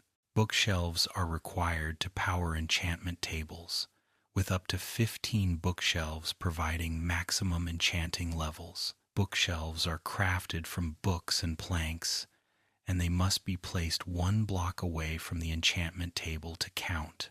The arrangement of bookshelves around an enchantment table has become an iconic Minecraft setup, often seen in player bases. The visual of shelves surrounding a table, with glowing particles flowing between them, creates an atmosphere of magic and learning. Bookshelves also serve as decorative blocks, used to create libraries and studies. The connection between knowledge and power is reinforced through the bookshelf enchanting mechanic. Books are crafted from paper and leather, and they have several uses in Minecraft. Books can be placed on enchantment tables, crafted into bookshelves, or combined with other items. Book and quills allow players to write text, creating in-game books with custom content. Written books can be copied and distributed, making them useful for leaving messages, creating stories, or documenting information. Some servers and communities use books extensively for lore, rules, or roleplay. The ability to write and share books adds a literary dimension to Minecraft, allowing for storytelling and communication beyond building and combat. Lecterns are crafted from wooden slabs and a bookshelf, and they hold books for reading. Lecterns can be used to display written books, allowing multiple players to read the same book without passing it around. Lecterns also emit redstone signals when pages are turned, enabling complex redstone contraptions. Librarian villagers use lecterns as their job site block. The simple, elegant design of lecterns makes them perfect for libraries, classrooms, and scholarly builds. The ability to interact with books on lecterns without removing them adds functionality and realism, making libraries feel like places of learning rather than just storage. Grindstones are blocks that remove enchantments from items, returning some experience to the player. Grindstones are crafted from sticks, stone slabs, and planks. They can also combine two damaged items of the same type to repair them without using anvil durability or experience. Grindstones serve as the job site for weaponsmith villagers. The grinding sound and animation when using a grindstone reinforce its purpose. Grindstones provide a way to recycle enchanted items that have unwanted enchantments or are too expensive to repair at an anvil. The practical utility of grindstones makes them common in player workshops and storage areas. Smithing tables are used to upgrade diamond gear to netherite using netherite ingots. Smithing tables are crafted from iron ingots and planks and serve as the job site for toolsmith villagers. The upgrade process preserves all enchantments, making it a straightforward but expensive procedure. Smithing tables represent the pinnacle of gear progression, the final step in creating the strongest equipment. The simple interface and clear purpose of smithing tables make them easy to use. The act of upgrading to netherite at a smithing table feels significant, a moment of achievement after gathering rare resources from the nether. Netherite is the strongest material in Minecraft, obtained by combining ancient debris with gold. Ancient debris is found deep in the nether, typically between Y levels 8 and 22. It must be mined with a diamond or netherite pickaxe and smelted into netherite scraps. 4 scraps are combined with 4 gold ingots to create a netherite ingot. Netherite tools and armor are more durable, faster, and stronger than diamond. Netherite items also float in lava and fire, preventing them from being destroyed. The dark, textured appearance of netherite gives it a rugged, powerful aesthetic. Obtaining full netherite gear is a major accomplishment, representing dedication and skill. Ancient debris is one of the rarest blocks in Minecraft, and mining it is a significant challenge. Players often use techniques like bed bombing or TNT mining to expose large areas of netherrack quickly, searching for the dark brown blocks of ancient debris. The process is dangerous, time-consuming, and resource-intensive, but the reward of netherite makes it worthwhile. The appearance of ancient debris, with its metallic texture and dark color, makes it distinct from surrounding netherrack. Finding ancient debris feels like striking gold, a moment of excitement in the dangerous depths of the nether. Lodestones are crafted from netherite ingots and chiseled stone bricks, and they are used with compasses to create lodestone compasses. A lodestone compass points to the lodestone rather than the world spawn, allowing players to mark specific locations. This is especially useful in the nether, where normal compasses spin uselessly. Lodestones can be placed anywhere, and a single lodestone can be used by multiple compasses. The ability to create custom navigation points transforms how players explore and navigate. Lodestones represent mastery over direction and space, tools that impose order on the chaos of Minecraft's vast worlds. Respawn anchors are blocks crafted from crying obsidian and glowstone, used to set respawn points in the nether. Respawn anchors are charged with glowstone blocks, with each block adding 1 charge, up to 4. When a player dies, they respawn at the anchor if it has charges, consuming 1 charge per respawn. Respawn anchors explode if used in the overworld or end, similar to how beds explode in the nether. The addition of respawn anchors made nether exploration and habitation much more viable, allowing players to establish permanent bases in the dimension. The purple glow of a charged respawn anchor is beautiful and reassuring, a beacon of safety in the hostile nether. Crying obsidian is a luminous purple variant of obsidian, found in ruined portals, bastion remnants, and obtained through bartering with piglins. Crying obsidian emits light and purple particles, giving it a melancholic, mystical appearance. It cannot be used to create nether portals, only respawn anchors. The name and design of crying obsidian suggests sadness or loss, and its limited use reinforces its role as a special, rare material. The particles that drift from crying obsidian resemble tears, adding to its emotional aesthetic. Crying obsidian is a beautiful block, often used decoratively to create moody, atmospheric builds. Ruined portals are naturally generating structures found in both the overworld and the nether. They consist of partial nether portal frames made of obsidian and crying obsidian, often surrounded by netherrack, magma blocks, and gold blocks. Ruined portals appear broken and abandoned, as though ancient travelers attempted to build portals but failed or left them unfinished. They contain chests with loot, including obsidian, flint, and steel, and golden items. The presence of ruined portals adds lore to Minecraft, suggesting a history of travel between dimensions. Discovering a ruined portal in the overworld feels like finding evidence of past civilizations or failed expeditions. Bastion remnants are large structures found in the nether, made of black stone and various nether materials. Bastions come in 4 types: housing units, treasure rooms, stables, and bridges. Each type has different layouts and loot. Bastions are inhabited by piglins and piglin brutes, making them dangerous to explore.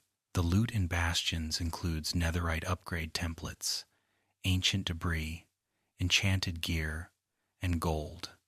The architecture of bastions is imposing and fortress-like, suggesting a civilization of piglins that built and defended these structures.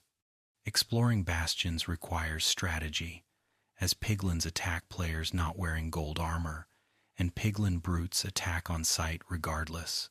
Piglins are neutral mobs that spawn in the nether, particularly in bastion remnants and crimson forests.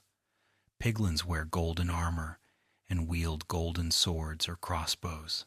They are hostile to players not wearing at least one piece of gold armor. Piglins can barter with players, accepting gold ingots in exchange for various items, including ender pearls, obsidian, and fire resistance potions. The bartering mechanic makes piglins unique, the only mob with a trading system outside of villagers. The grunting sounds and gold-obsessed behavior of piglins give them personality and culture.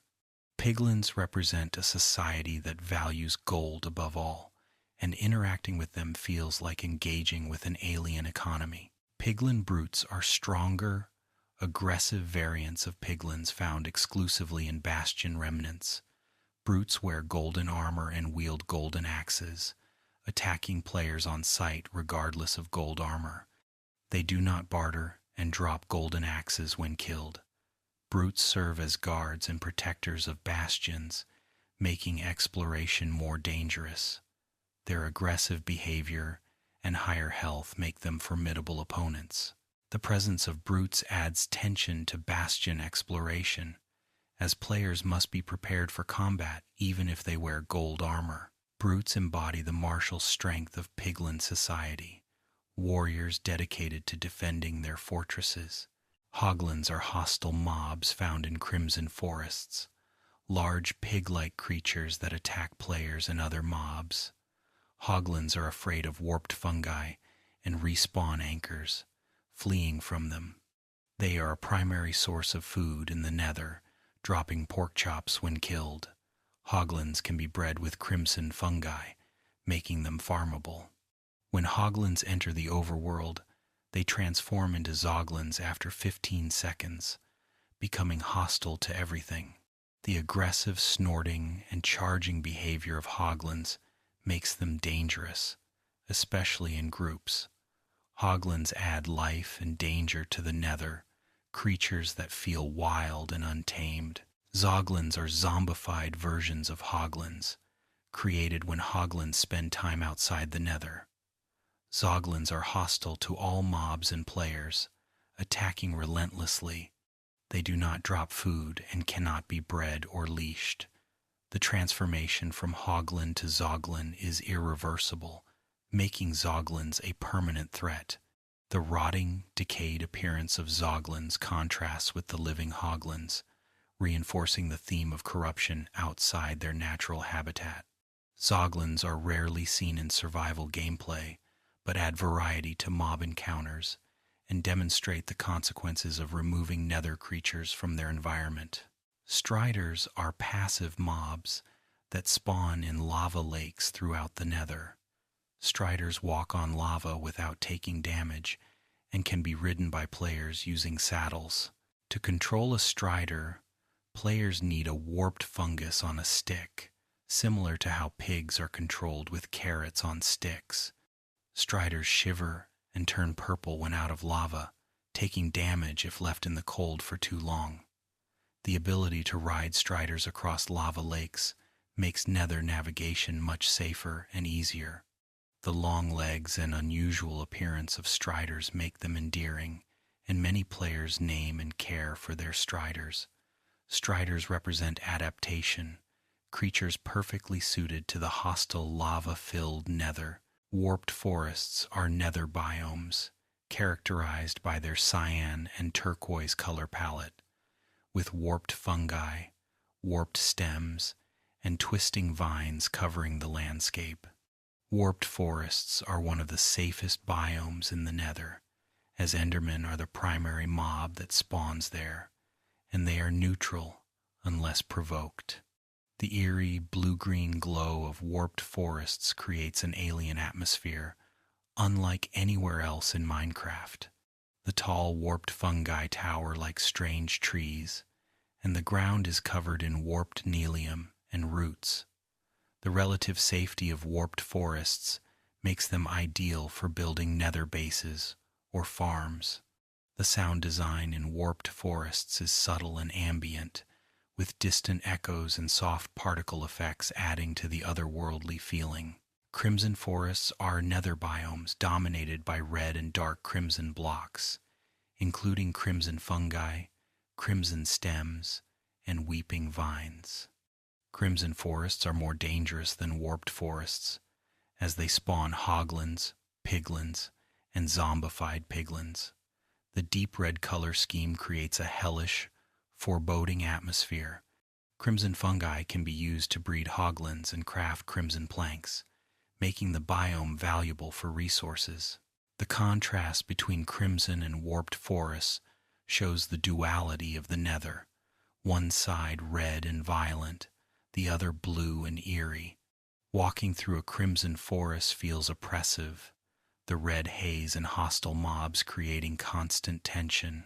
Nether wart blocks and warped wart blocks are decorative blocks that generate in the nether as part of huge fungi structures. These blocks have organic bumpy textures and can be used in building to create alien or fungal-themed structures. Unlike netherwort crops, these blocks cannot be broken down into netherwort and serve only decorative purposes. The bright red of netherwort blocks and cyan of warped wart blocks make them stand out, adding color to builds. The introduction of these blocks expanded the building palette, giving players more options for creative expression, particularly in fantasy or science fiction themed projects. Shroom lights are light-emitting blocks found in huge fungi structures in the nether. They emit the maximum light level and have a warm orange glow when found in crimson fungi or a soft cyan glow in warped fungi. Shroom lights can be harvested with any tool but break fastest with a hoe. The organic, textured appearance of shroom lights makes them popular for natural or magical builds. Their high light output, without the industrial look of glowstone or the coldness of sea lanterns, makes them versatile. Shroom lights represent the strange beauty of the nether, blocks that glow with inner light in a dimension of darkness and fire. Soul soil is found in soul sand valleys and is similar to soul sand, but does not slow player movement. Soul soil is used to craft soul torches and soul campfires and is required to build the wither. The dark brown color of soul soil and its connection to souls give it a somber, spiritual quality. Soul sand valleys, covered in soul soil and soul sand, are one of the most atmospheric biomes in the nether, filled with the cries of ghasts and skeletons. The exposed fossils and blue flames that naturally generate in these valleys create a landscape of death and desolation. Walking through soul sand valleys feels like traversing a graveyard, the valley floor littered with the remains of ancient creatures. Fossils are rare structures that generate underground in the overworld and on the surface in soul sand valleys. Fossils are made of bone blocks and coal ore, arranged to resemble the skeletons of large creatures.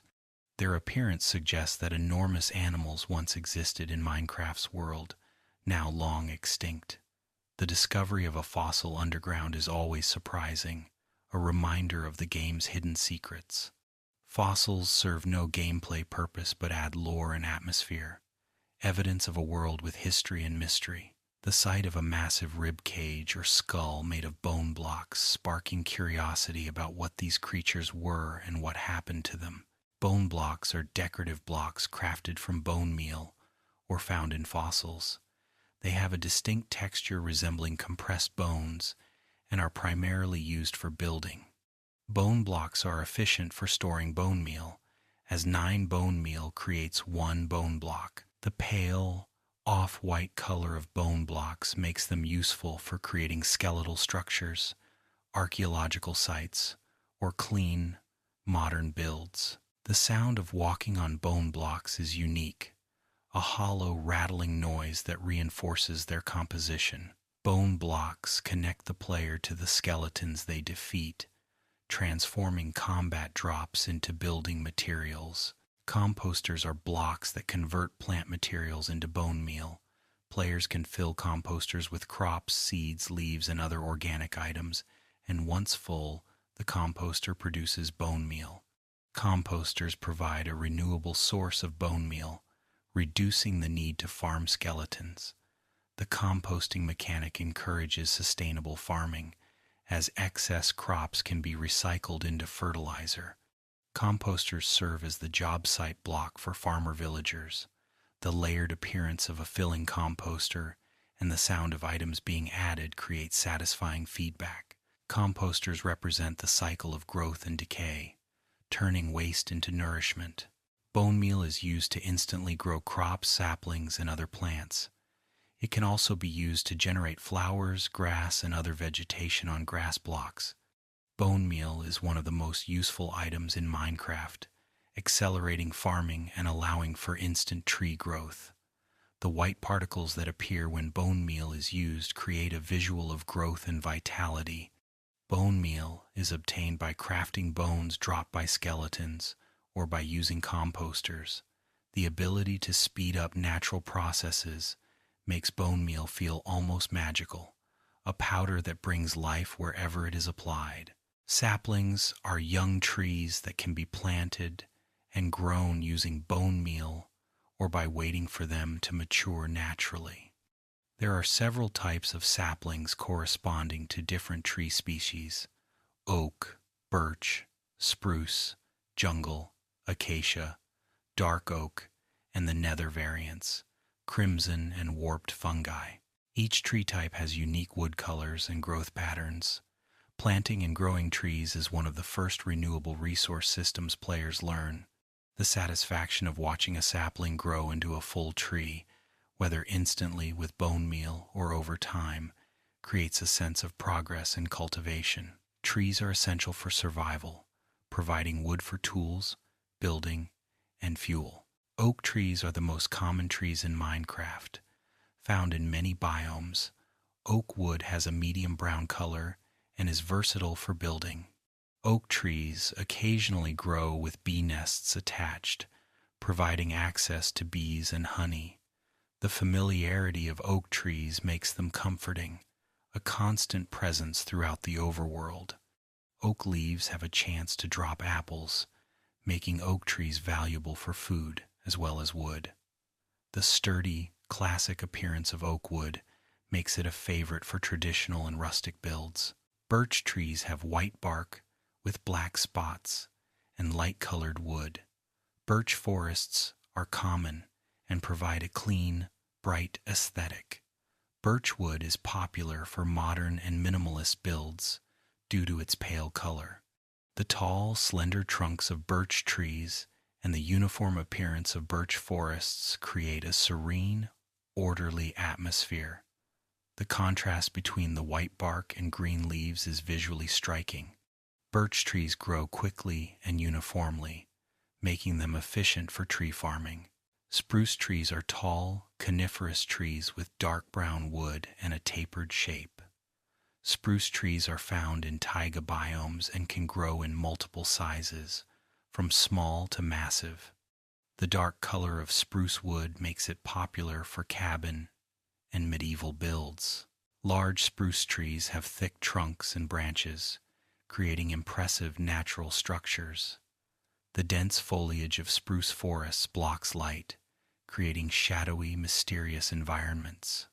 The rustic, northern aesthetic of spruce wood evokes log cabins and mountain retreats. Jungle trees are massive trees found in jungle biomes, with gray-brown bark and bright green leaves. Jungle wood has a warm, reddish-brown color. Jungle trees grow with vines hanging from their branches and can reach enormous heights. Cocoa pods grow on jungle logs, providing a unique crop. The sheer size of jungle trees makes them landmarks, visible from great distances.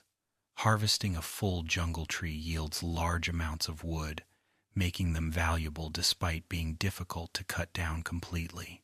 The dense canopy of jungle biomes creates a layered, three-dimensional environment. Acacia trees have distinctive orange wood and a flat, umbrella-like canopy. Acacia trees are found in savanna biomes and have an angular bent trunk. The bright orange color of acacia wood is unique and makes it stand out in builds. Acacia's vibrant hue is popular for decorative accents and colorful designs. The unusual shape of acacia trees gives savannas a characteristic appearance, different from other biomes. The warm, sunset-like color of acacia wood brings energy and warmth to builds. Dark oak trees are large trees that require 4 saplings placed in a square to grow. Dark oak trees have very dark brown wood, almost black, with thick trunks and wide canopies. Dark oak is found in dark forest biomes, where the dense tree cover creates permanent shade. The wood's deep color makes it ideal for Gothic, medieval, or sophisticated builds. Dark oak forests are atmospheric and slightly ominous, with mushrooms growing on the forest floor and the constant twilight beneath the canopy. The richness of dark oak wood gives it a luxurious, heavy appearance. Vines are climbable blocks that grow on trees and structures in jungle and swamp biomes. Vines can be climbed like ladders and can spread to adjacent blocks over time. Vines are often used decoratively to create overgrown or ancient-looking builds. The ability of vines to spread makes them useful for creating natural-looking vegetation. Vines can be sheared and collected for later use. The gentle rustling sound of vines and their movement in the wind add life to builds. Vines represent nature's slow reclamation, the world growing over structures and softening hard edges. Moss blocks were added in the Caves and Cliffs update and can be found in lush caves. Moss blocks spread to nearby stone when bone meal is used on them, converting stone into moss. Moss blocks have a soft green texture and can grow moss carpets, azalea bushes, and other vegetation when bone mealed. The ability to convert large areas into moss makes them useful for terraforming and creating natural-looking landscapes. The vibrant green of moss blocks brings life to underground spaces. Moss represents growth and renewal, transforming barren stone into living ground. Lush caves are underground biomes filled with vegetation, water, and unique blocks like moss, azalea, dripleaf, and glowberries. Lush caves are among the most beautiful biomes in Minecraft, with hanging vines, glowing berries, and the sound of dripping water creating a magical atmosphere. Axolotls spawn in lush cave waters, adding life to the biome. The combination of light from glowberries and the lush greenery makes these caves feel like hidden gardens. Discovering a lush cave while mining is a moment of wonder, a sudden shift from dark stone to vibrant life. Glowberries grow on cave vines in lush caves and emit light. Glowberries can be harvested and eaten to restore hunger, and they can be planted on the underside of blocks to grow new vines. The soft, warm glow of glowberries creates natural lighting in caves. The sight of glowberries hanging from cave ceilings like natural lanterns is enchanting. Glowberries represent the idea of light growing naturally, food and illumination combined in a single beautiful resource. Dripleaf plants come in 2 sizes, small and big, and are found in lush caves. Big dripleaf can be walked on, but after a moment, the leaf tilts and drops the player. Dripleaf can be used to create platforming challenges or decorative water features. The large, lily pad-like appearance of big dripleaf adds to the tropical, verdant aesthetic of lush caves. The tipping mechanic adds a playful element, creating risk and requiring timing. Dripleaf plants connect Minecraft to real-world botany, resembling oversized water plants. Spore blossoms are decorative blocks found on the ceilings of lush caves. Spore blossoms emit green particles that fall slowly, creating a gentle rain of spores. They do not provide light but add significant atmosphere. Spore blossoms cannot be crafted and must be collected from lush caves, making them valuable for builders. The pink flower and green particles create a magical, fairy tale aesthetic. Spore blossoms represent beauty without function, decoration for decoration's sake, adding wonder to the world. Axolotls are aquatic mobs found in lush caves, coming in 5 color variants: pink, brown, yellow, blue, and cyan. Axolotls attack fish, drowned, and guardians, making them helpful companions in underwater exploration. Players can scoop axolotls into buckets to transport them. Axolotls play dead when damaged, gaining regeneration. The blue axolotl is extremely rare, with only a 1 in 1,200 chance of spawning naturally. Axolotls are beloved for their cute appearance and helpful behavior. The sight of axolotls swimming through lush cave waters brings joy and life to the underground. Dripstone caves are biomes filled with pointed dripstone formations, stalactites, and stalagmites. Dripstone creates dramatic, natural-looking cave structures, with spikes hanging from ceilings and rising from floors. Pointed dripstone deals damage if fallen on, and can grow over time when water drips through dripstone blocks above. The formations in dripstone caves create hazardous terrain, where players must navigate carefully to avoid impalement.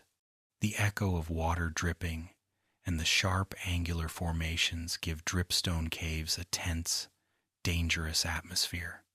Dripstone represents the slow work of water shaping stone, geological processes made visible. Dripstone blocks can be used to farm lava by placing a cauldron beneath a dripstone block with lava above it. Over time, the cauldron fills with lava, creating a renewable lava source. This mechanic transformed lava from a finite resource into a renewable one, opening up new possibilities for fuel and decoration.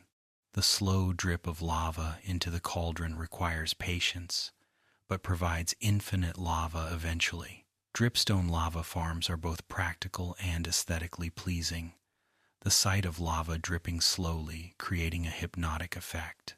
Deep slate is a stone variant found at lower levels of the overworld, below Y level 0. Deep slate is harder to mine than regular stone and has a darker, more textured appearance. Deep slate can be crafted into various building blocks, including tiles, bricks, and polished variants. Ores that generate in deep slate layers become deep slate variants, such as deep slate coal ore or deep slate diamond ore. The introduction of deep slate added depth to underground mining, creating visual and mechanical variety. The dark, rugged texture of deep slate makes it popular for strong industrial builds.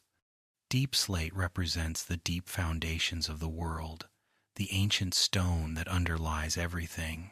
Tuff is a gray stone found in blobs underground, often mixed with deep slate and stone.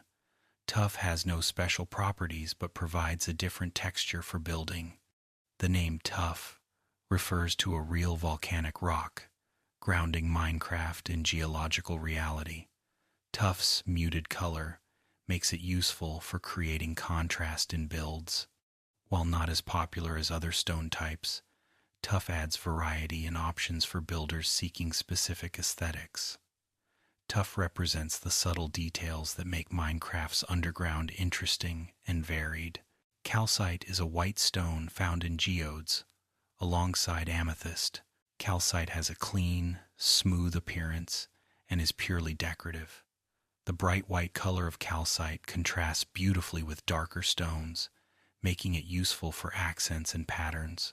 Calcite is often found in large quantities in geodes, providing ample material for building. The connection between calcite and amethyst geodes ties it to discovery and treasure. Calcite represents purity and simplicity, a blank canvas for builders. Smooth basalt is a variant of basalt with a smoother texture, created by smelting basalt in a furnace. Smooth basalt has a dark, sleek appearance and is used for modern or industrial builds. Basalt generates naturally in the nether, particularly in basalt deltas. Basalt pillars rise from the ground in striking columns, creating a unique landscape. The dark gray color of basalt and its geometric texture make it popular for contemporary designs. Basalt represents the volcanic origins of the nether, stone forged in fire and cooled into columns. Basalt deltas are nether biomes dominated by basalt and blackstone, with lava pools and rugged terrain. Basalt deltas are dangerous due to the abundance of magma blocks and lava. The gray and black color scheme creates a stark, apocalyptic landscape. Ghasts and magma cubes spawn frequently in basalt deltas, adding to the danger. The towering basalt pillars and ash-like particles in the air give the biome a desolate beauty. Basalt deltas feel like the surface of a dying world, harsh and unforgiving. Blackstone is a dark stone found in basalt deltas and bastion remnants. Blackstone can be crafted into various building blocks, including polished blackstone, bricks, and tiles. The deep black color of blackstone makes it ideal for dramatic, Gothic, or fortress-style builds. Blackstone can also be used to craft stone tools, making it useful in the nether where wood is scarce. The introduction of blackstone expanded the nether's building options, providing a strong, dark material. Blackstone represents strength and permanence, stone that has endured the nether's harsh conditions. Gilded blackstone is a variant that occasionally generates in bastion remnants, with gold veins running through it. Gilded blackstone has a chance to drop gold nuggets when mined, though the drop is not guaranteed. The combination of black and gold creates a luxurious, regal appearance. Gilded blackstone is rare and valued by builders for its unique aesthetic. The gold veining suggests wealth and opulence, fitting for the piglin bastions where it is found. Gilded blackstone represents the fusion of strength and treasure, stone enriched by precious metal. Nether gold ore is found throughout the nether and drops gold nuggets when mined. Nether gold ore is more common than gold ore in the overworld, making the nether a good source of gold. The bright yellow specks in the red netherrack make nether gold ore easy to spot. Mining nether gold ore with a fortune pickaxe increases the number of nuggets dropped. The ease of obtaining gold in the nether supports the bartering economy with piglins. Nether gold ore represents the nether's hidden wealth, gold scattered throughout the dimension. Quartz ore is found in the nether and drops nether quartz when mined. Nether quartz is used to craft observers, daylight sensors, and decorative quartz blocks. Quartz blocks come in several variants, including smooth, chiseled, and pillar forms. The clean, white appearance of quartz blocks makes them popular for modern, elegant builds. Quartz contrasts sharply with the reds and grays of the nether, standing out as a bright material. The versatility of quartz in both redstone and building makes it valuable. Quartz represents purity and precision, a material that transforms the chaotic nether into order. Observers are redstone components that detect block updates and emit a redstone pulse. Observers are crafted from quartz, cobblestone, and redstone dust. They are essential for automatic farms and complex redstone contraptions. The face on the observer block, with its wide eyes, gives it a watchful, almost sentient appearance. Observers have revolutionized redstone engineering, enabling new designs and efficiencies. The ability to detect changes makes observers feel intelligent, blocks that see and respond. Observers represent automation, and awareness. Technology that watches and reacts. Daylight sensors detect the time of day and emit redstone signals based on light level. Daylight sensors are crafted from quartz and glass. They can be inverted to output signals at night instead of day. Daylight sensors are used for automatic lighting systems, farms, and clocks. The simple flat design of daylight sensors makes them easy to integrate into builds. The connection between light and redstone creates systems that respond to the passage of time. Daylight sensors represent the rhythm of day and night. Time made tangible through redstone. Hoppers are blocks that collect items and transfer them to other containers. Hoppers are crafted from iron ingots and chests. They are essential for item sorting systems, automatic farms, and storage solutions. Hoppers can pull items from containers above them and push items into containers below. The mechanical sound of hoppers moving items creates a sense of industry. Hoppers represent automation and efficiency, the player's ability to create systems that work without constant attention. The funnel shape of hoppers visually conveys their purpose, channeling items where they need to go. Droppers and dispensers are redstone-activated blocks that eject items. Dispensers can place blocks, shoot arrows, and use certain items, while droppers simply drop items as entities. Both are crafted from cobblestone and redstone components. Dispensers and droppers are used in traps, farms, and contraptions. The face on the dispenser, resembling a crossbow, indicates its more aggressive function compared to the dropper.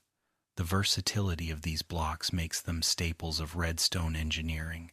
Dispensers and droppers represent control and deployment, the ability to move and use items automatically. Pistons are redstone components that push blocks when activated. Sticky pistons crafted with slime balls can also pull blocks. Pistons are crafted from planks, cobblestone, iron, and redstone. They are fundamental to almost all complex redstone contraptions, enabling doors, elevators, flying machines, and more. The sound of pistons extending and retracting is iconic, mechanical, and satisfying. Pistons represent force and movement, the ability to reshape the world dynamically. The creativity enabled by pistons is nearly endless, limited only by player imagination and redstone knowledge.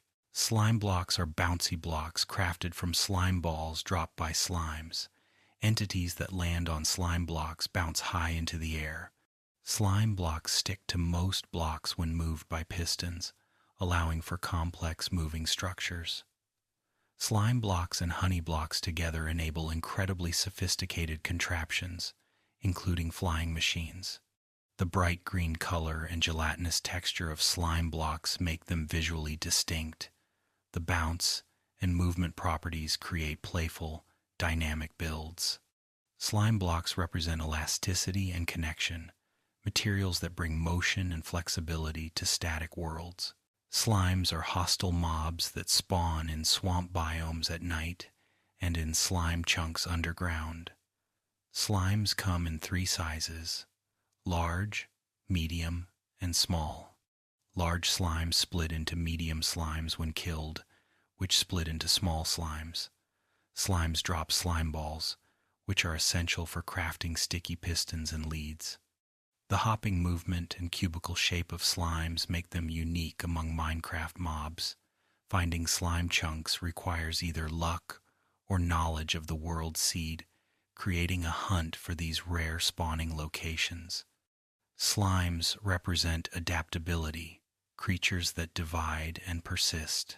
Leads are items crafted from string and slime balls, used to leash and lead passive mobs. Leads allow players to transport animals, guide them into pens, or tie them to fences. The addition of leads made animal management much easier, reducing the need to lure mobs with food constantly. Leads can also be used on boats, allowing players to tow boats behind them. The simple rope appearance and practical function of leads make them essential tools. Leads represent control and guidance, the ability to direct and manage the living creatures of Minecraft. Fences are barriers crafted from sticks and planks that prevent most mobs from jumping over them. Fences connect to adjacent fences and solid blocks, creating continuous barriers. Different wood types create different colored fences, allowing for aesthetic variety. Fences are essential for containing animals, protecting gardens, and securing perimeters. The vertical bars of fences create a rustic pastoral look, perfect for farms and villages. Fence gates provide controlled access through fence lines, opening and closing with a satisfying click. Fences represent boundaries and safety, the lines players draw to define and protect their spaces. Walls are similar to fences but made from stone materials like cobblestone, brick, or black stone. Walls are slightly taller than fences and connect to form continuous barriers. The stone construction of walls gives them a more defensive, fortress-like appearance compared to wooden fences. Walls are often used in medieval builds, castles, and fortifications. The weight and solidity of stone walls create a sense of permanence and strength. Walls represent fortification, the player's determination to create lasting protection against the dangers of the world. Iron bars are thin, vertical bars crafted from iron ingots. Iron bars connect to adjacent bars and certain blocks, creating jail cells, windows, or industrial designs. The metallic appearance and narrow profile of iron bars make them distinct from fences and walls. Iron bars are often used in prisons, dungeons, or modern buildings where a sleek, secure look is desired. The sound of placing iron bars, a sharp metallic clink, reinforces their material. Iron bars represent confinement and security, barriers that suggest control and imprisonment. Glass is a transparent block created by smelting sand in a furnace. Glass is fragile, breaking without dropping itself unless mined with a silk touch tool. Glass panes are thinner variants crafted from glass blocks, connecting to form windows. Glass comes in 16 colors when combined with dye, creating stained glass. Stained glass is popular for decorative windows, art, and colorful builds. The transparency of glass allows for natural light while providing shelter, making it essential for livable structures. Glass represents visibility and openness, the ability to see while remaining protected. Concrete is a colorful building material crafted by combining concrete powder with water. Concrete powder is made from sand, gravel, and dye. When concrete powder touches water, it solidifies into concrete. Concrete comes in 16 vibrant colors and has a smooth, solid appearance. The bright, saturated colors of concrete make it popular for modern builds, pixel art, and colorful designs. The process of converting powder to concrete by adding water is satisfying and quick.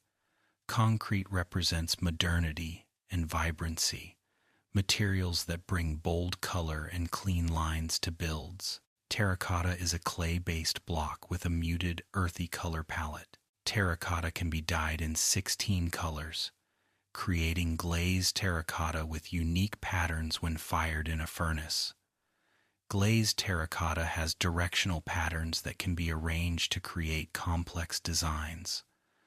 The subtle colors and intricate patterns of glazed terracotta make it popular for floors, mosaics, and decorative accents. Terracotta is found naturally in Badlands biomes, where it forms layered, colorful formations. The warm, natural tones of terracotta evoke southwestern architecture and pottery. Terracotta represents artistry and earth, materials shaped by fire into beauty. Badlands biomes are rare, characterized by their layered terracotta formations in reds, oranges, yellows, and browns. Badlands have little vegetation, creating a desert-like, barren landscape. Gold ore generates more frequently in badlands than in other biomes, making them valuable for mining. The exposed terracotta layers create natural dramatic terrain, resembling real-world mesas and canyons. The color palette of badlands is unique and striking, creating sunsets frozen in stone. Badlands represent erosion and exposure, landscapes where geological history is visible on the surface. Mine carts are vehicles that travel on rails, used for transportation and item hauling. Mine carts are crafted from iron ingots and can be ridden by players or filled with chests, hoppers, or furnaces. Rails are crafted from iron and sticks, creating tracks for mine carts to follow. Powered rails, crafted with gold and redstone, accelerate mine carts when activated. Detector rails emit redstone signals when mine carts pass over them. Minecart systems can be elaborate, connecting distant locations or creating automatic item transportation networks. The clatter of minecarts on rails and the sensation of speed create a sense of adventure and progress. Minecarts represent infrastructure, the systems that connect and enable larger projects. Boats are vehicles used for traveling across water. Boats are crafted from planks and can carry one player and one passenger, which can be another player or a mob. Boats move quickly on water, making ocean and river travel efficient. Boats can be broken and picked up easily, making them convenient for exploration. The gentle rocking of boats on water and the sound of oars splashing create a peaceful atmosphere. Boats with chests were added later, allowing players to transport items across water. Boats represent exploration and voyage, vessels that carry players across vast oceans to new horizons. Maps are items that display explored terrain, helping players navigate and document their world. Maps are crafted from paper and a compass, and they fill in as the player explores while holding them. Maps can be expanded by surrounding them with paper in a crafting grid, up to a maximum zoom level. Cartography tables allow for cloning and locking maps. Maps can be placed in item frames to create wall maps, displaying large areas. The act of filling in a map, watching the blank parchment slowly reveal the world, is deeply satisfying. Maps represent knowledge and documentation, the player's efforts to understand and record their surroundings. Compasses point toward the world spawn point, helping players find their way home. Compasses are crafted from iron ingots and redstone dust. The spinning needle of a compass creates a sense of direction and orientation. Compasses are less useful in the Nether and End, where they spin randomly.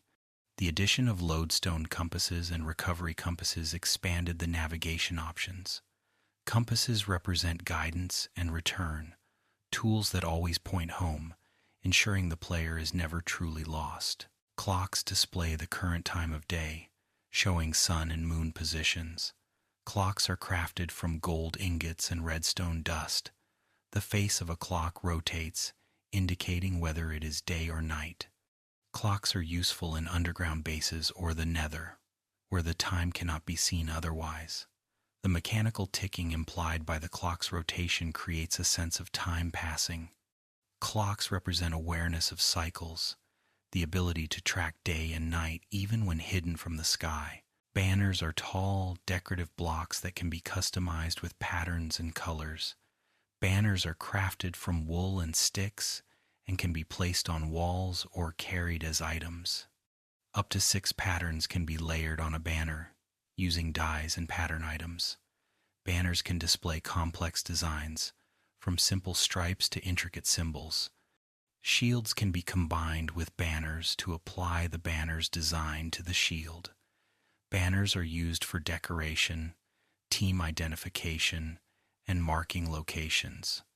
The flexibility and creativity enabled by banners make them popular for personalizing spaces. Banners represent identity and expression, flags that declare allegiance or style. Armor stands are entities that display armor and items. Armor stands are crafted from sticks and stone slabs. They can be posed using commands or data packs, creating dynamic displays. Armor stands are popular for showcasing collections, creating mannequins, or adding detail to builds. The simple humanoid shape of armor stands makes them versatile for representing characters or decorations. Armor stands represent presentation and collection, the player's desire to display and organize their achievements. Item frames are entities that display items on walls. Item frames are crafted from sticks and leather. Items placed in frames can be rotated to 8 different positions. Item frames are used for decoration, storage labels, and artistic displays. Glow item frames, crafted with glow ink sacks, emit light and make the displayed item brighter. The ability to showcase items on walls adds depth to builds, allowing for personalized decoration. Item frames represent memory and display, visual reminders of achievements and treasures. Glow ink sacks are dropped by glow squids and used to craft glow item frames and glow signs. Glow ink sacks can also be used on signs to make text glow, making them visible in darkness. Glow squids are passive mobs found in dark underwater areas, emitting a soft cyan glow. The bioluminescent effect of glow squids and their drops adds a magical, deep-sea aesthetic. Glow ink represents illumination without fire, light that is gentle and natural, perfect for subtle highlighting and decoration. Signs are blocks that display text, used for labels, directions, and messages. Signs are crafted from planks and sticks, and come in variants for each wood type. Signs can be dyed to change text color and made to glow with glow ink sacks. The ability to write on signs makes them essential for organization and communication. Signs mark important locations, label chests, and provide instructions in adventure maps. The simplicity of signs and their utility make them ubiquitous in Minecraft worlds.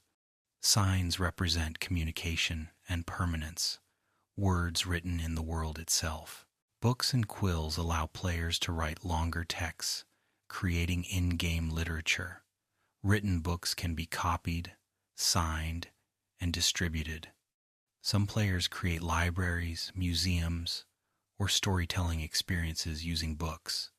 The ability to write and share stories adds a narrative layer to Minecraft. Books represent authorship and legacy, the player's ability to leave words and ideas behind for others to discover.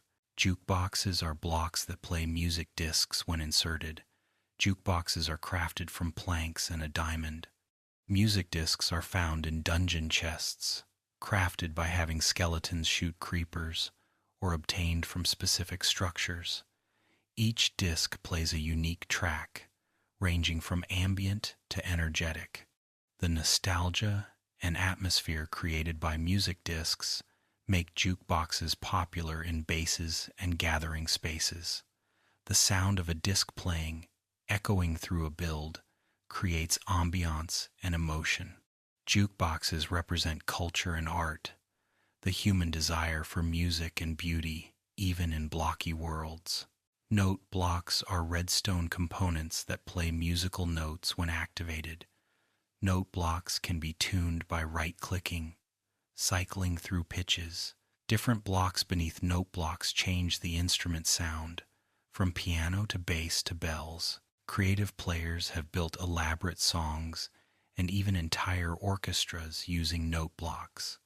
The ability to create music through redstone is a testament to Minecraft's depth. Note blocks represent composition and creativity, the transformation of mechanics into art.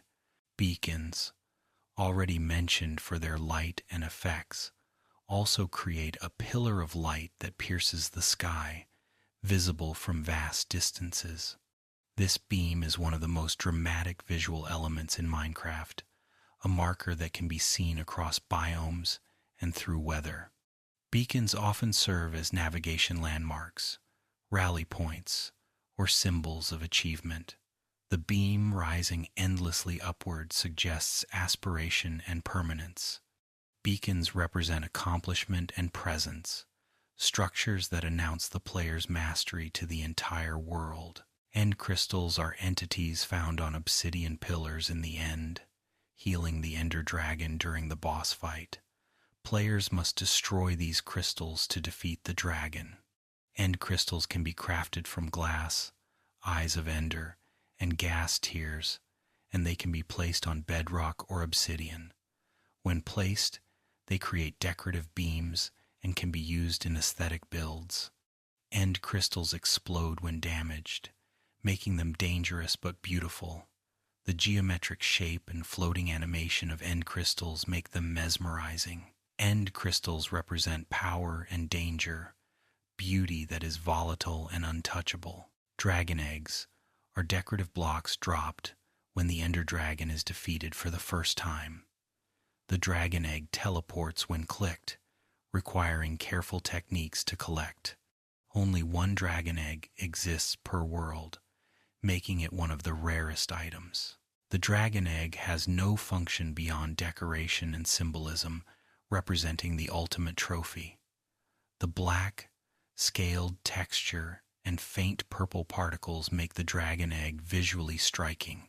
Dragon eggs represent victory and uniqueness, proof that the player has conquered Minecraft's greatest challenge. The end poem, which plays after defeating the Ender Dragon, is a reflective piece written by Julian Goff. The poem speaks directly to the player, discussing dreams, reality, and the player's journey. The poem is philosophical and emotional, creating a moment of contemplation after the intensity of the dragon fight. Some players skip it, while others read every word, moved by its message. The end poem represents closure and meaning, an attempt to give narrative weight to the player's actions and time spent in the world. Credits roll after the end poem, listing the developers and contributors to Minecraft. The credits are long, reflecting the many people who have worked on the game over the years. Watching the credits is a moment of acknowledgement, recognizing the human effort behind the code and blocks. The credits represent community and creation, the collaboration that brought Minecraft into existence. Minecraft's modding community has created thousands of modifications, from small tweaks to total conversions. Mods add new biomes, mobs, dimensions, mechanics, and gameplay systems. Popular mods like Biomes O'Plenty, Tinker's Construct, and Thaumcraft have influenced the game's development. The Java Edition's openness to modding has been a major factor in Minecraft's longevity. Mods represent player creativity extending beyond the game's boundaries, the community reshaping Minecraft into infinite variations. Servers host multiplayer Minecraft worlds, creating communities and shared experiences. Servers range from small private worlds for friends to massive public networks with thousands of players. Popular server types include survival, creative, minigames, roleplay, and economy servers. Servers like Hypixel, Mineplex, and Hermitcraft have become famous in the Minecraft community. The social aspect of servers transforms Minecraft from a solitary experience into a collaborative or competitive one. Servers represent connection, the coming together of players from around the world. Hermitcraft is a popular whitelisted survival multiplayer server, featuring content creators who collaborate and compete in a friendly environment. Hermitcraft has run for multiple seasons, each lasting months or years. The server is known for its impressive builds, complex farms, and the camaraderie between members. Watching Hermitcraft has become a pastime for millions, creating a shared narrative and community. Hermitcraft represents the pinnacle of collaborative Minecraft, showcasing what is possible when skilled, creative players work together. Speedrunning in Minecraft involves completing the game as quickly as possible, typically measured by defeating the Ender Dragon. Speedrunners use advanced techniques, world generation knowledge, and optimal strategies. The random seed speedrun category adds additional challenge and excitement. World record times have been pushed down to under 10 minutes, showcasing incredible skill and routing. Speedrunning represents mastery and optimization, players pushing the game's limits in pursuit of perfect efficiency. Minecraft championships and events bring competitive elements to the game, with teams competing in various mini-games and challenges. These events are popular with viewers, creating excitement and entertainment. Competitive Minecraft has grown into a significant part of the game's culture. Competitions represent achievement and spectacle, Minecraft as a stage for skill and performance. Minecraft's educational edition is used in schools worldwide to teach subjects like math, history, and coding. The game's block-based, hands-on nature makes it an effective learning tool. Students build historical structures, solve mathematical problems, and learn programming through Minecraft. Educational Minecraft represents the game's positive impact, its ability to engage and teach in ways traditional methods sometimes cannot. Minecraft's cultural impact extends beyond gaming. It has influenced architecture, art, music, and education. Minecraft memes, videos, and references permeate internet culture. The game has been exhibited in museums and studied academically. Minecraft represents a cultural phenomenon, a game that transcended its medium to become part of broader society. The simplicity of Minecraft's graphics, often criticized in the early days, became one of its strengths. The blocky aesthetic is accessible, nostalgic, and charming. The visual simplicity allows for imagination to fill in details, making the world feel more personal. Minecraft's graphics represent restraint and focus, proof that cutting-edge visuals are not necessary for deep engagement. Minecraft's music, composed by C418, is minimalist and atmospheric. Tracks like Sweden, Wet Hands, and Minecraft are beloved and nostalgic for millions of players. The music plays rarely and quietly, enhancing rather than dominating the experience. Minecraft's soundtrack represents subtlety and emotion, melodies that evoke memory and feeling without words. The Minecraft phenomenon began with a simple idea: break blocks, place blocks. From that foundation, a universe of creativity, survival, exploration, and community emerged. Minecraft has no story forced upon the player, no linear path to follow. It is a canvas, a tool set, a world. Players write their own stories, build their own monuments, face their own challenges. Minecraft represents freedom and possibility, the idea that within constraints, infinite expression is possible. Millions of players have made Minecraft their own.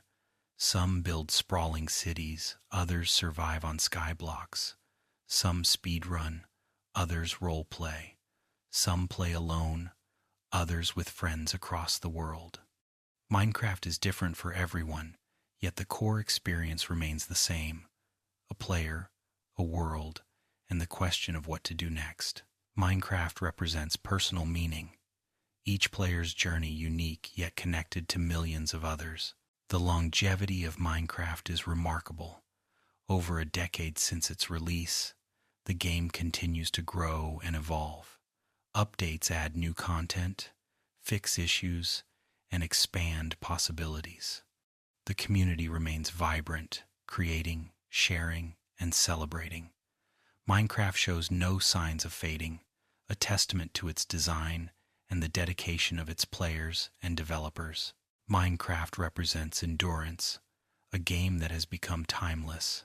And so, dear friends, we reach the end of our journey through 200 facts about this extraordinary game. We have traveled from its humble beginnings with Notch in 2009 to its status as a global phenomenon. We have explored every dimension, encountered every mob, harvested every resource, and marveled at the creativity of its community. Minecraft is more than a game. It is a space where imagination becomes tangible, where effort yields creation, where players of all kinds find something meaningful. As you drift towards sleep now, let these facts fade like the glow of a torch growing distant. Let the worlds you have built in your mind settle gently, block by block, into the quiet spaces of rest. Whether you are listening from a cozy bedroom, a late-night drive, or a faraway corner of the world, know that you are part of this vast, beautiful community. Minecraft connects us all, across time and distance, through our shared love of building, exploring, and imagining. Thank you for joining me on this journey tonight. If you enjoyed these gentle explorations, please consider subscribing and tell me, where are you listening from as you drift into dreams. May your sleep be peaceful, your dreams filled with infinite landscapes, and your next adventure in Minecraft even more wonderful than the last. The blocks are waiting, patient and still, ready for you whenever you return. Sleep well, friends. The world is vast, and you have explored it beautifully. Rest now, and let the quiet comfort of Minecraft's endless possibilities carry you gently into the night. Good night, and may you wake refreshed, ready to build, explore, and create once more.